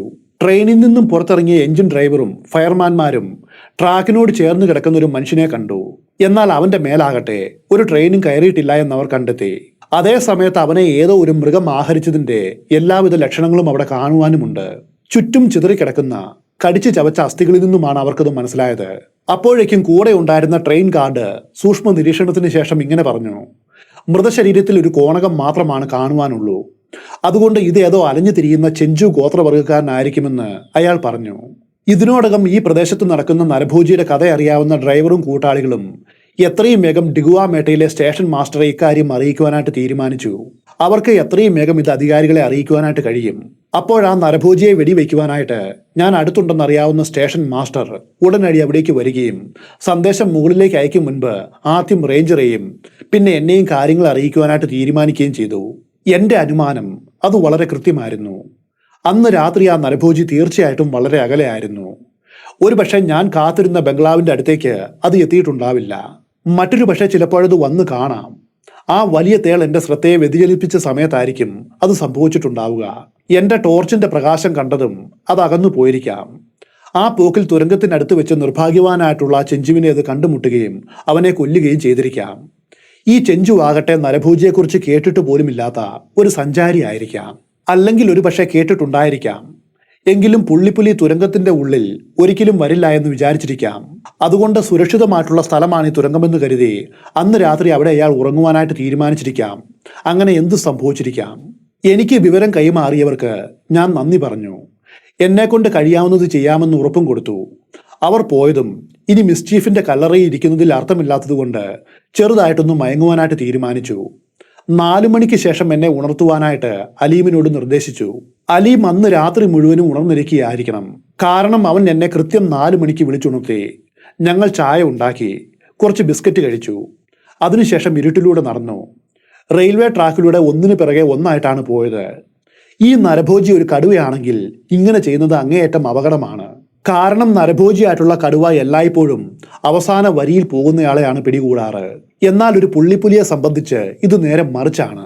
കാരണം പുലി കൂടുതൽ ഭീരുവും അതോടൊപ്പം വലിയ തന്ത്രശാലിയുമാണ്. അതിനെ ആക്രമിക്കുവാനുള്ള ധൈര്യം വരണമെങ്കിൽ ഒറ്റയ്ക്ക് സഞ്ചരിക്കുന്ന നിരായുധനും നിസ്സഹായനുമായിട്ടുള്ള ഒരു ഇര വേണം. അതിനു വേണ്ടിയിട്ട് അത് കാത്തിരിക്കും. ഒന്നിലധികം ആളുകൾ ഉള്ളപ്പോൾ പുലികൾ പിൻവലിയുകയാണ് പതിവ്. നീണ്ട ആ പാലത്തിൽ ഞങ്ങൾ എത്തിയപ്പോൾ നേരം വെളുക്കുവാനായിട്ട് തുടങ്ങിയിരുന്നു. പാളങ്ങൾക്കിടയിലെ സ്ലീപ്പറിൽ നിന്നും അടുത്ത സ്ലീപ്പറിലേക്ക് ചുവടുകൾ വയ്ക്കുവാനായിട്ട് വെളിച്ചത്തിന്റെ കുറവ് മൂലം ശ്രമകരമായിരുന്നു. അതുകൊണ്ട് പാളത്തിലൂടെ സഞ്ചരിക്കുവാൻ ആവശ്യമായിട്ടുള്ള വെളിച്ചം വീഴുവാനായിട്ട് ഞങ്ങൾക്ക് അവിടെ ഏകദേശം 10 മിനിറ്റോളം കാത്തിരിക്കേണ്ടി വന്നു. സ്ലീപ്പറുകൾക്കിടയിലെ തുറസായ ഇടങ്ങളിൽ നിൽക്കുമ്പോൾ ഞങ്ങൾക്ക് സമീപത്തുള്ള താഴ്വരയിലേക്കും അതിനും വളരെയധികം താഴെയുള്ള മരങ്ങളുടെ തലപ്പുകളിലേക്കും അധിക നേരമൊന്നും നോക്കി നിൽക്കുവാനായിട്ട് ആർക്കും ധൈര്യം വരില്ല. പാലത്തിന്റെ മറുവശത്തേക്ക് നോക്കിയപ്പോൾ അനന്തമായിട്ടുള്ള ദൂരമായിട്ട് അത് തോന്നി. പക്ഷെ ഒടുവിൽ ഞങ്ങൾ അതും കടന്നു. തുരങ്കത്തിന്റെ പ്രവേശന കവാടം വാ പൊളിച്ചു നിൽക്കുന്ന ഒരു തമോ ഗർത്തം പോലെ എനിക്ക് തോന്നി. അതാകട്ടെ അധികം അകലെയുമല്ല. അവിടേക്ക് എത്തുന്നതിന് തൊട്ടു മുൻപായിട്ട് ഞങ്ങളുടെ ഇടതുവശത്തെ ട്രാക്കിനടുത്തെന്നോണം ഒരു ചെഞ്ചുവിന്റെ ഛിന്നഭിന്നമായ വികൃതമായിട്ടുള്ള അവശിഷ്ടങ്ങൾ കിടപ്പുണ്ട്. ഒന്നുകിൽ ഗുഡ്സ് ട്രെയിൻ കടന്നു പോയതിനു ശേഷമോ അല്ലെങ്കിൽ പിന്നീട് പാസഞ്ചർ ട്രെയിൻ എതിർദിശയിൽ പോയതിനു ശേഷമോ തന്റെ ഇരയിലേക്ക് ആ നരഭോജി തിരിച്ചെത്തിയെന്ന് പരിശോധനയെ കണ്ടെത്തി. കാരണം എന്നെ അവർ അറിയിച്ചതിലും കൂടുതലായിട്ട് ആ ശരീരം ഇപ്പോൾ നരഭോജി ഭക്ഷിച്ചിരിക്കുന്നു. തലയും കാലുകളും കൈകളും ഉടലിൽ നിന്നും വേർപെട്ട് ചിതറിക്കിടക്കുന്നു. ഇതോടെ നരഭോജി ഇനി മടങ്ങി വരുവാനുള്ള ശക്തമായിട്ടുള്ളൊരു സാധ്യത കാണുന്നില്ല എങ്കിലും ഒരു ചെറിയ സാധ്യത ഉണ്ടെന്ന് എനിക്ക് തോന്നി. അപ്പോൾ ദൂരെ നിന്നും വരുന്ന ഇടിമുഴക്കം പോലെ മുഴങ്ങുന്ന ശബ്ദം ഞങ്ങളുടെ ചിന്തകളെ വ്യതിചലിപ്പിച്ചു. പെട്ടെന്ന് തുരങ്കത്തിന്റെ ഉള്ളിൽ നിന്നും തുടർച്ചയായിട്ടുള്ള ഗർജനം ഉയർന്നു. പുലർച്ചെ ഡിഗുവാമേട്ടയിലേക്ക് പുറപ്പെടുന്ന പാസഞ്ചർ ട്രെയിൻ അടുത്തേക്ക് വരികയാണ്. പെട്ടെന്ന് ഒരു കാര്യം മനസ്സിൽ ഉറപ്പിച്ചുകൊണ്ട് അലീമിനോട് എന്നെ പിന്തുടരുവാനായിട്ട് വിളിച്ചു പറഞ്ഞുകൊണ്ട് ഡ്രൈവർക്ക് എന്നെ കാണുവാൻ കഴിയും വിധം ടണലിൽ നിന്നും പാളത്തിലൂടെ കുറച്ച് വാരകൾ ദൂരം ഞാൻ ഓടി. എന്നിട്ട് റെയിലുകൾക്കിടയിൽ നിന്നുകൊണ്ട് ഭ്രാന്തമായിട്ട് കൈ വീശുവാൻ തുടങ്ങി. എഞ്ചിന്റെ മുൻഭാഗം കനത്ത പോയും പുറന്തള്ളിക്കൊണ്ട് തുരങ്കത്തിൽ നിന്നും പുറത്തേക്ക് വന്നു. ഡ്രൈവർ എന്നെ കാണുന്ന സമയം ട്രെയിൻ അതിവേഗതയിൽ വരികയായിരുന്നു. അയാൾ എന്നെ കണ്ടു, ബ്രേക്ക് അമർത്തി. ഇതിനോടകം ഞാൻ പാളത്തിൽ നിന്നും പുറത്തേക്ക് ചാടി മാറിയിരുന്നു. പക്ഷെ നിൽക്കും മുമ്പ് ട്രെയിനിന്റെ പകുതിയോളം ഭാഗം ഞങ്ങളെയും കടന്നു പോയിരുന്നു. ട്രെയിനിന്റെ രണ്ടറ്റത്തു നിന്നും എനിക്ക് നേരെ ഓടിയെത്തിയ ഡ്രൈവറോടും ഗാർഡിനോടും ഞാൻ ഇതുവരെയുള്ള സ്ഥിതിഗതികൾ ചുരുക്കി പറഞ്ഞു. എന്നിട്ട് അവരോട് ഇങ്ങനെ പറഞ്ഞു, അലീമിനെ അതേ ട്രെയിനിൽ കൂട്ടിക്കൊണ്ടു പോകണം. ഡിഗുവാമേട്ടയിലെ സ്റ്റേഷൻ മാസ്റ്ററോട് പറഞ്ഞ് അയാൾ വഴി ലോക്കൽ പോലീസിനെയും റേഞ്ചറെയും ഈ കാര്യങ്ങളെല്ലാം അറിയിക്കണം. അവർ മുഖാന്തരം അന്ന് രാത്രിയിൽ ആ പാലം വഴിയോ അല്ലെങ്കിൽ തുരങ്കത്തിന്റെ അടുത്തേക്കോ ആരെയും കടത്തിവിടാതിരിക്കുവാനുള്ള മുൻകരുതൽ എടുക്കണം. അതിനുള്ള ഉത്തരവിടണം. നരഭോജി തിരിച്ചു വരുമെങ്കിൽ അതിന്റെ വരവും കാത്തിരിക്കുവാനാണ് ഞാൻ തീരുമാനിച്ചത്. ഡിഗുവാമേട്ടയിൽ എത്തിയ ശേഷം ഞങ്ങൾക്ക് 2 പേർക്കുമുള്ള ആഹാരവും ചായയും പുതപ്പുമായിട്ട് മടങ്ങി വരുവാൻ ഞാൻ അലീമിനോട് നിർദ്ദേശിച്ചു. ഒരു ഡൗൺ പാസഞ്ചർ ഉച്ചയ്ക്ക് 2 മണി കഴിയുമ്പോൾ ഇതേ വഴിയിലൂടെ കടന്നു പോകും. അതിൽ കയറി സുരക്ഷിതനായിട്ട് ഇവിടെ എത്തിച്ചേരുവാനായിട്ട് അലീമിന് കഴിയും. ഞാൻ അവരോട് സംസാരിച്ചു കൊണ്ടിരിക്കുമ്പോൾ എന്താണ് സംഭവിച്ചത് എന്ന് അറിയുവാനായിട്ട് ധാരാളം യാത്രക്കാർ ചുറ്റും കൂടി. അവരിൽ ചിലരാവട്ടെ ചെഞ്ചുവിന്റെ ജഡം കാണുവാനായിട്ട് നിർബന്ധം പിടിച്ചു. അതുകൊണ്ട് ഡ്രൈവർക്ക് യാത്ര തുടരുവാനായിട്ട് 15 മിനിറ്റിലധികം സമയം വേണ്ടി വന്നു. ഒടുവിൽ അനന്തമായ പാളത്തിലൂടെ നീണ്ട ആ പാലത്തിന് മുകളിലൂടെ ട്രെയിൻ കുതിച്ചു പാഞ്ഞ് വളവിൽ അപ്രത്യക്ഷമാകുന്നത് നോക്കി ഞാൻ നിന്നു. അവിശ്വസനീയമാമിതം ചുരുങ്ങിയ സമയത്തിനുള്ളിൽ കഴുകന്മാർ ചെഞ്ചുവിന്റെ അവശിഷ്ടങ്ങൾ കണ്ടെത്തി. ആദ്യം എനിക്ക് മുകളിൽ ആകാശത്തെ ഒരെണ്ണം ഒരു പൊട്ടുപോലെ പ്രത്യക്ഷപ്പെട്ടു. താമസിയാതെ അതിനെ പിന്തുടർന്ന് മറ്റുള്ളവ വന്നു. തങ്ങളുടെ വിരുന്നിൽ നിന്നും കുറച്ചടി ഉയരത്തിൽ നിന്നുകൊണ്ട് നിലത്തേക്ക് ഇറങ്ങുവാനായിട്ട് അവർ റാഞ്ചി പറന്നപ്പോൾ അവയുടെ ചിറകിന്റെ തൂവലുകൾക്കിടയിലൂടെ കടന്നു പോകുന്ന വായു ഉച്ചത്തിലുള്ള മുഴക്കമുണ്ടാക്കി. പിന്നെ ആ ജഡത്തിന് നേർക്കവ വൃത്തികെട്ട രീതിയിൽ ആടി ആടി നടക്കുവാൻ തുടങ്ങി. തുരങ്കത്തിന്റെ പ്രവേശന ഭാഗത്ത് കുന്തക്കാലിരിക്കുന്ന എനിക്ക് എറിയുവാൻ പാകത്തിന് പറ്റിയ കല്ലുകൾ പാളത്തിൽ ധാരാളം ഉണ്ടായിരുന്നു. രണ്ടും തുനിഞ്ഞിറങ്ങിയ ആ കഴുകന്മാർക്ക് നേരെ ഞാൻ കല്ലുകൾ വീശിയെറിഞ്ഞു. അടുത്തായതുകൊണ്ട് നിരവധി കഴുകന്മാരെ നേരിട്ട് കൊള്ളിക്കുവാനായിട്ട് എനിക്ക് സാധിച്ചു. അതത്ര ബോധിക്കാതെ അവർ അകന്നു നിന്നു. ഇതെല്ലാം എന്റെ സമയം തള്ളി നീക്കുവാനായിട്ട് സഹായിച്ചു. വൈകാതെ ഡിഗുവാമേട്ടയിലേക്കുള്ള ഒരു ഗുഡ്സ് ട്രെയിൻ തുരങ്കത്തിലൂടെ അലറിക്കൊണ്ടുപോയി. പ്രവേശന ഭാഗത്ത് ഒരു വശത്തായിട്ടിരുന്ന ഡ്രൈവർ എന്നെയോ അല്ലെങ്കിൽ ചെഞ്ചുവിന്റെ ചിതറിയ അവശിഷ്ടങ്ങളോ ശ്രദ്ധിച്ചില്ല. എങ്കിലും ട്രാക്കിന്റെ ഇരുവശങ്ങളിലും തടിച്ചുകൂടിയ കഴുകന്മാരുടെ അസാധാരണമായിട്ടുള്ള എണ്ണത്തെ അയാൾ ശ്രദ്ധിക്കാതെ ഇരുന്നുമില്ല. അത്ര തിരക്കൊന്നും ഇവിടെയില്ല. വല്ലപ്പോഴും മാത്രമാണ് ഒരു ട്രെയിൻ ഇതുവഴിക്ക് കടന്നു പോകാറ്. ഇനി ഉച്ച കഴിഞ്ഞ് 2 മണിക്ക് ശേഷം താഴെ നിന്നുമുള്ളൊരു പാസഞ്ചർ എത്തും വരെ മറ്റു ട്രെയിനുകളൊന്നും വരുവാനുമില്ല. കൃത്യസമയത്ത് ട്രെയിൻ വന്നു. അലിയും ചായയും ഉച്ചയൂണും രാത്രിയിൽ ഞങ്ങൾക്ക് ഓരോരുത്തർക്കുമുള്ള കമ്പിളി പുതപ്പും കൊണ്ട് അതിൽ നിന്നും ഇറങ്ങി. അവനെ ഇറങ്ങുവാൻ വേണ്ടി മാത്രം ഡ്രൈവർ ട്രെയിൻ നിർത്തിയിരുന്നു. മൃതദേഹം കാണുവാനായിട്ട് ഫയർമാൻമാർ ഇറങ്ങി വന്നു. അപ്പോഴേക്കും ഗാർഡും ഒരു കൂട്ടം യാത്രക്കാരും ഇറങ്ങി. ഈ സമയമായപ്പോഴേക്കും മൃതദേഹം രൂക്ഷമായ ദുർഗന്ധമുള്ളതായിട്ട് മാറിയിരുന്നു. പലരും ഞങ്ങൾക്ക് ഗുഡ് ലക്ക് നേർന്നു. ഇതിനിടയിൽ ട്രെയിൻ ശബ്ദം മുഴക്കിക്കൊണ്ട് വീണ്ടും ദൂരേക്ക് നീങ്ങി. 1 മണിക്കൂറിന് ശേഷം മറ്റൊരു ഗുഡ്സ് ട്രെയിൻ വന്നു. അപ്പോഴേക്കും കഴുകന്മാർ തങ്ങളുടെ ദൗത്യം ഉപേക്ഷിച്ച് നിരാശരായിട്ട് ദുഃഖത്തോടെ പറന്നു പോയിരുന്നു. രാത്രിയിലേക്കുള്ള പദ്ധതികൾ നടപ്പിലാക്കുവാൻ അവർ ഞങ്ങളെ ഞങ്ങളുടെ പാടിന് വിട്ടു. ഒളിച്ചിരിക്കുവാൻ സാധ്യതയുള്ള 2 സ്ഥലങ്ങൾ അവിടെ ഉണ്ടായിരുന്നു. അതിൽ ആദ്യത്തേത് തുരങ്കത്തിന്റെ പ്രവേശന ഭാഗമാണ്. രണ്ടാമത്തേത് ആ തുരങ്കത്തിന്റെ മുകളിൽ എവിടെയോ ആണ്. ഈ രണ്ട് മറയിടങ്ങളിൽ വെച്ച് നരഭോജി ഞങ്ങളെ കണ്ടെത്താതിരിക്കുവാൻ സാധ്യതയുള്ള മറയിടം ഏതാണെന്ന് നിർണ്ണയിക്കുവാനായിട്ട് ഞാൻ എന്നെ തന്നെ നരഭോജിയായിട്ട് സങ്കല്പിച്ചുകൊണ്ട് വിശദമായിട്ട് ആ ചുറ്റുപാടുകളെ നിരീക്ഷിച്ചു. അപകടം അടുത്തുണ്ടെന്ന് തിരിച്ചറിയുവാൻ നരഭോജികൾക്കുള്ള സഹജവാസനയും ആ പ്രദേശത്തെക്കുറിച്ച് അതിനുള്ള സമഗ്രമായിട്ടുള്ള അറിവും പരിഗണിച്ചാൽ ഒരു കാര്യം ഉറപ്പിക്കാം. ഇതിനു മുൻപ് തുരങ്കത്തിലൂടെ ഇടയ്ക്കിടയ്ക്ക് പുറത്തേക്ക് വരുന്ന ഭീമാകാരന്മാരായിട്ടുള്ള രാക്ഷസന്മാരെ അത് മുൻപ് കണ്ടിട്ടുണ്ട്. അത് അലറുകയും അതുപോലെ പുക പടർത്തുകയും ചെയ്യുമെന്ന വസ്തുത നരഭോജിക്ക് അറിയാം. അതുകൊണ്ട് ഇരയെ സമീപിക്കും മുൻപ് നരഭോജി ആ തുരങ്കത്തെ വളരെയധികം ശ്രദ്ധയോടെ അതും ദീർഘനേരം നിരീക്ഷിക്കും. സ്വാഭാവികമായിട്ടും ഈ സൂക്ഷ്മ പരിശോധനയ്ക്കിടയിൽ അവിടെ മറിഞ്ഞിരിക്കുന്ന ഞങ്ങളെ ഇത് കണ്ടെത്തും. കൂടാതെ എനിക്ക് അലീമിനെ എൻ്റെ കൂടെ തന്നെ നിർത്തേണ്ട അവസ്ഥയാണ്. അവനെ പറഞ്ഞയക്കുവാനായിട്ട് അടുത്തെങ്ങും നല്ല ഒരിടവുമില്ല. നിരായുധനായിട്ട് ബംഗ്ലാവിലേക്ക് മടങ്ങുവാനായിട്ട് അവനെ അനുവദിക്കുന്നത് ഏറ്റവും വലിയ അപകടമാണ്. ഒടുവിൽ ഞങ്ങൾ എത്തിച്ചേർന്ന തീരുമാനം ഇതാണ്: ഒരു ശത്രുവിനെയും മുകളിലേക്ക് നോക്കരുത് എന്ന പൊതു നിയമം ആ പുള്ളിപ്പുലിയും പാലിക്കുമെന്ന് പ്രതീക്ഷിച്ച് ആ കുന്നിന്റെ പുറത്ത് എവിടെയെങ്കിലും ഒളിക്കുക. അതാകട്ടെ തുരങ്കത്തിന്റെ പ്രവേശന ഭാഗത്തിന് മുകളിലായിട്ടും അതുപോലെ ഇരയിൽ നിന്നും കഴിയുന്നത്ര അടുത്തുമായിരിക്കണം. തുരങ്കത്തിന്റെ പ്രവേശന ഭാഗത്തിന്റെ മുകളിലായിട്ട് കാണപ്പെടുന്ന നിലം ചെരിഞ്ഞതാണ്. മിക്കവാറും എല്ലായിടത്തും നാടൻ പുല്ലും കളകളും നിറഞ്ഞു കാണപ്പെട്ടു. അവിടെയും ഇവിടെയുമായിട്ട് ഉയരം കുറഞ്ഞ തടിച്ച മരങ്ങളുണ്ട്. ചുരുക്കി പറഞ്ഞാൽ ഈ പ്രദേശം ഒരു പാറക്കെട്ടാണ്. ഒരു ഫുട്ബോൾ മുതൽ ഒരു മനുഷ്യന്റെ ഉയരം വരെ വലിപ്പമുള്ള പാറക്കല്ലുകൾ ധാരാളമായിട്ട് ചുറ്റിനും ചിതറിക്കിടക്കുന്നു. എന്തായാലും ഈ മറവ് വലിയൊരു ഭാഗ്യമാണ്. ദൈവത്തിന് നന്ദി പറഞ്ഞുകൊണ്ട് ഞങ്ങൾ ഒരുമിച്ച് പ്രവർത്തിച്ചു. അവിടെയുള്ള പാറക്കല്ലുകൾ കൊണ്ട് ഒരു ചെറിയ ഇടഭിത്തി നിർമ്മിക്കുവാനായിട്ട് അധിക സമയമെടുത്തില്ല. അതാകട്ടെ തുരങ്കത്തിന്റെ പ്രവേശന കവാടത്തിൽ നിന്നും അല്പം ഉയരത്തിലായിട്ട് ഒരു നിരയെന്നോണം മതില് പോലെ ഞങ്ങൾ നിർമ്മിച്ചു. അതിനു പിന്നിൽ ചാഞ്ഞു കിടന്നാലും ഞങ്ങളെ മറയ്ക്കുവാനായിട്ട് പര്യാപ്തമായിട്ടുള്ള ഉയരം ഈ ചെരുവിനുണ്ട്. ഈ പാറ മതിലുകൾക്കിടയിൽ രണ്ട് പഴുതുകൾ ഞങ്ങൾ നിർമ്മിച്ചു. ഒന്ന് അലീമിനും മറ്റൊന്ന് എനിക്കുമാണ്. അതിലൂടെ വേണം ഞങ്ങൾക്ക് താഴെയുള്ള ട്രാക്കിലേക്കും വശത്തായിട്ട് കാണപ്പെടുന്ന അവശിഷ്ടങ്ങളും അതുപോലെ ചുറ്റുമുള്ള ചെറിയ ഭൂപ്രദേശവും സൂക്ഷ്മമായിട്ട് നിരീക്ഷിക്കുവാൻ. എന്നാൽ വിശാലമായിട്ടുള്ള കാഴ്ച കിട്ടുവാനും ഫലപ്രദമായിട്ടുള്ള ഒരു ഷോട്ട് എടുക്കുവാനും ഞങ്ങൾ നിർമ്മിച്ച പരുക്കൻ ശിലാമതിലിന്റെ മുകൾ ഭാഗത്തുകൂടി ഞാൻ ഉയർന്നു നോക്കേണ്ടി വരും. പഴുതിലൂടെ റൈഫിൾ കടത്തുവാനായിട്ട് ശ്രമിച്ചാൽ ബാരൽ കല്ലിൽ തട്ടുവാനായിട്ട് സാധ്യതയുണ്ട്. അതുവഴി കുറച്ച് ശബ്ദമുണ്ടായേക്കാം. ആ ശബ്ദം കേട്ട നരഭോജി മുകളിലേക്ക് നോക്കുവാനും ഞങ്ങളെ കണ്ടെത്തുവാനും സാധ്യതയുണ്ട്. ഞങ്ങളിപ്പോൾ ഉള്ള സാഹചര്യത്തിന്റെ ഒരു പോരായ്മ എന്താണെന്ന് വെച്ചാൽ ഞങ്ങൾക്ക് താഴേക്ക് ഒരു കോണിലായിട്ട് കിടക്കേണ്ടി വരും. ഞങ്ങളുടെ പാദങ്ങൾ തലയേക്കാളും ഉയരത്തിലായിരിക്കും. 4 മണിയായപ്പോൾ ഞങ്ങൾ സ്ഥലത്ത് എത്തിച്ചേർന്നു. അപ്പോഴും സൂര്യൻ ജ്വലിക്കുന്നുണ്ട്. താഴെയുള്ള നിലം ചുട്ടുപഴുത്ത് കിടക്കുന്നു. ആ കൊടും ചൂടിൽ പുതപ്പുകൊണ്ട് ശരീരമാസകലം പുതച്ച് ഞങ്ങൾ കിടന്നു. വൈകാതെ അത് അസഹനീയമായിട്ടുള്ള ചൂടായിട്ട് മാറി. തല കീഴായിട്ട് കിടക്കുന്നതിന്റെ ബുദ്ധിമുട്ട് ഇപ്പോൾ അനുഭവപ്പെട്ടു തുടങ്ങി. എൻ്റെ ശരീരം മുഴുവനും തുല്യമായി രക്തം വിതരണം ചെയ്യുന്നതിന് പകരം എൻ്റെ നെഞ്ചിലും തലയിലും ശക്തമായിട്ടുള്ള രക്തസമ്മർദ്ദമുണ്ടായി. ഇത് കാരണം എനിക്ക് ശ്വാസം മുട്ടൽ അനുഭവപ്പെട്ടു. സൂര്യാസ്തമയം അടുക്കാറായപ്പോൾ കൂടുതൽ പ്രയാസമായി. ഇതുമൂലം ഞാൻ ഞെളിപിരി കൊണ്ടു. അതേ സമയത്ത് അലീമും എന്നെപ്പോലെ ഞെളിപിരി കൊള്ളുന്നത് ഞാനും കണ്ടു. അവനും എന്നെപ്പോലെ അസ്വസ്ഥനാണ്. വെറും 2 മണിക്കൂറിന്റെ ഉള്ളിലാണ് എനിക്ക് ശ്വാസം മുട്ടലും മറ്റും അനുഭവപ്പെട്ടത്. ഇങ്ങനെ മുൻപോട്ട് പോയാൽ അധികം വൈകാതെ ഈ സ്ഥാനം മാറ്റുവാനായിട്ട് ഞങ്ങൾ നിർബന്ധിതരാകുമെന്ന് എനിക്ക് നല്ല ഉറപ്പുണ്ടായിരുന്നു.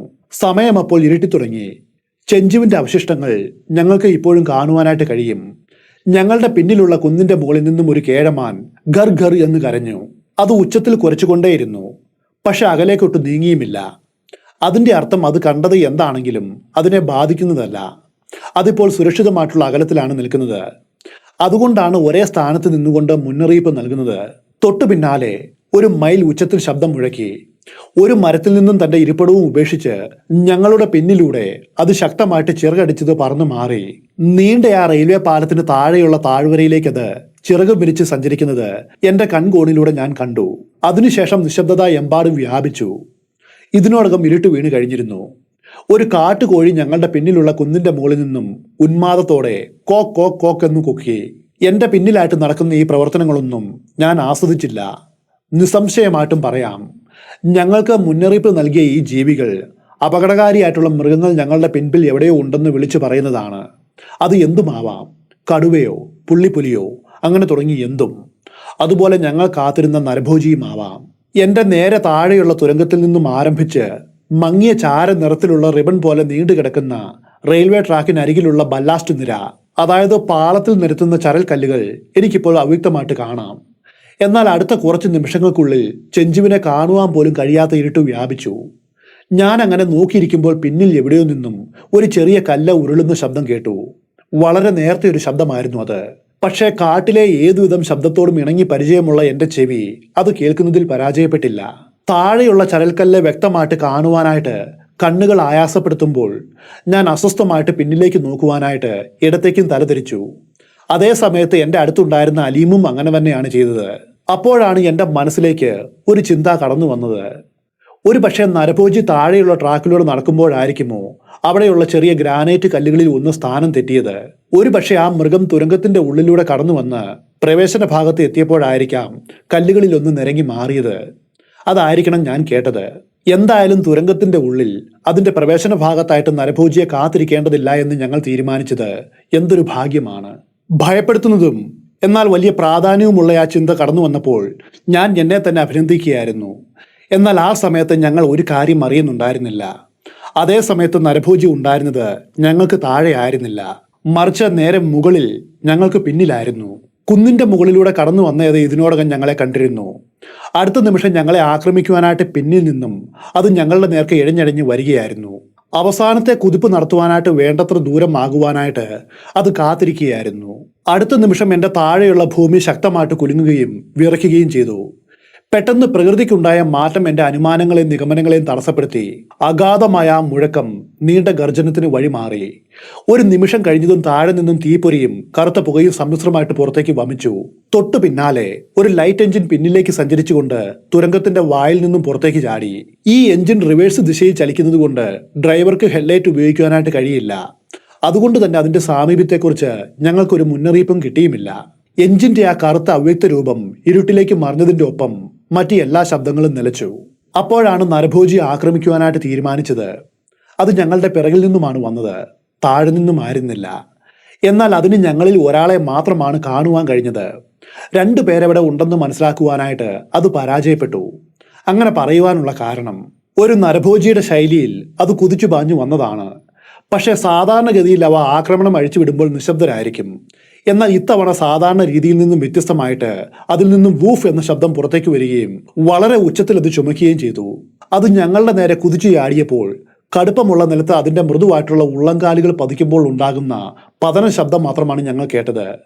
വളരെ നേരിയ ശബ്ദം, പൊള്ളയും മൃദുവുമായിട്ടുള്ള എന്തോ ഒന്ന് നിലത്ത് മുട്ടുന്ന ഒച്ച.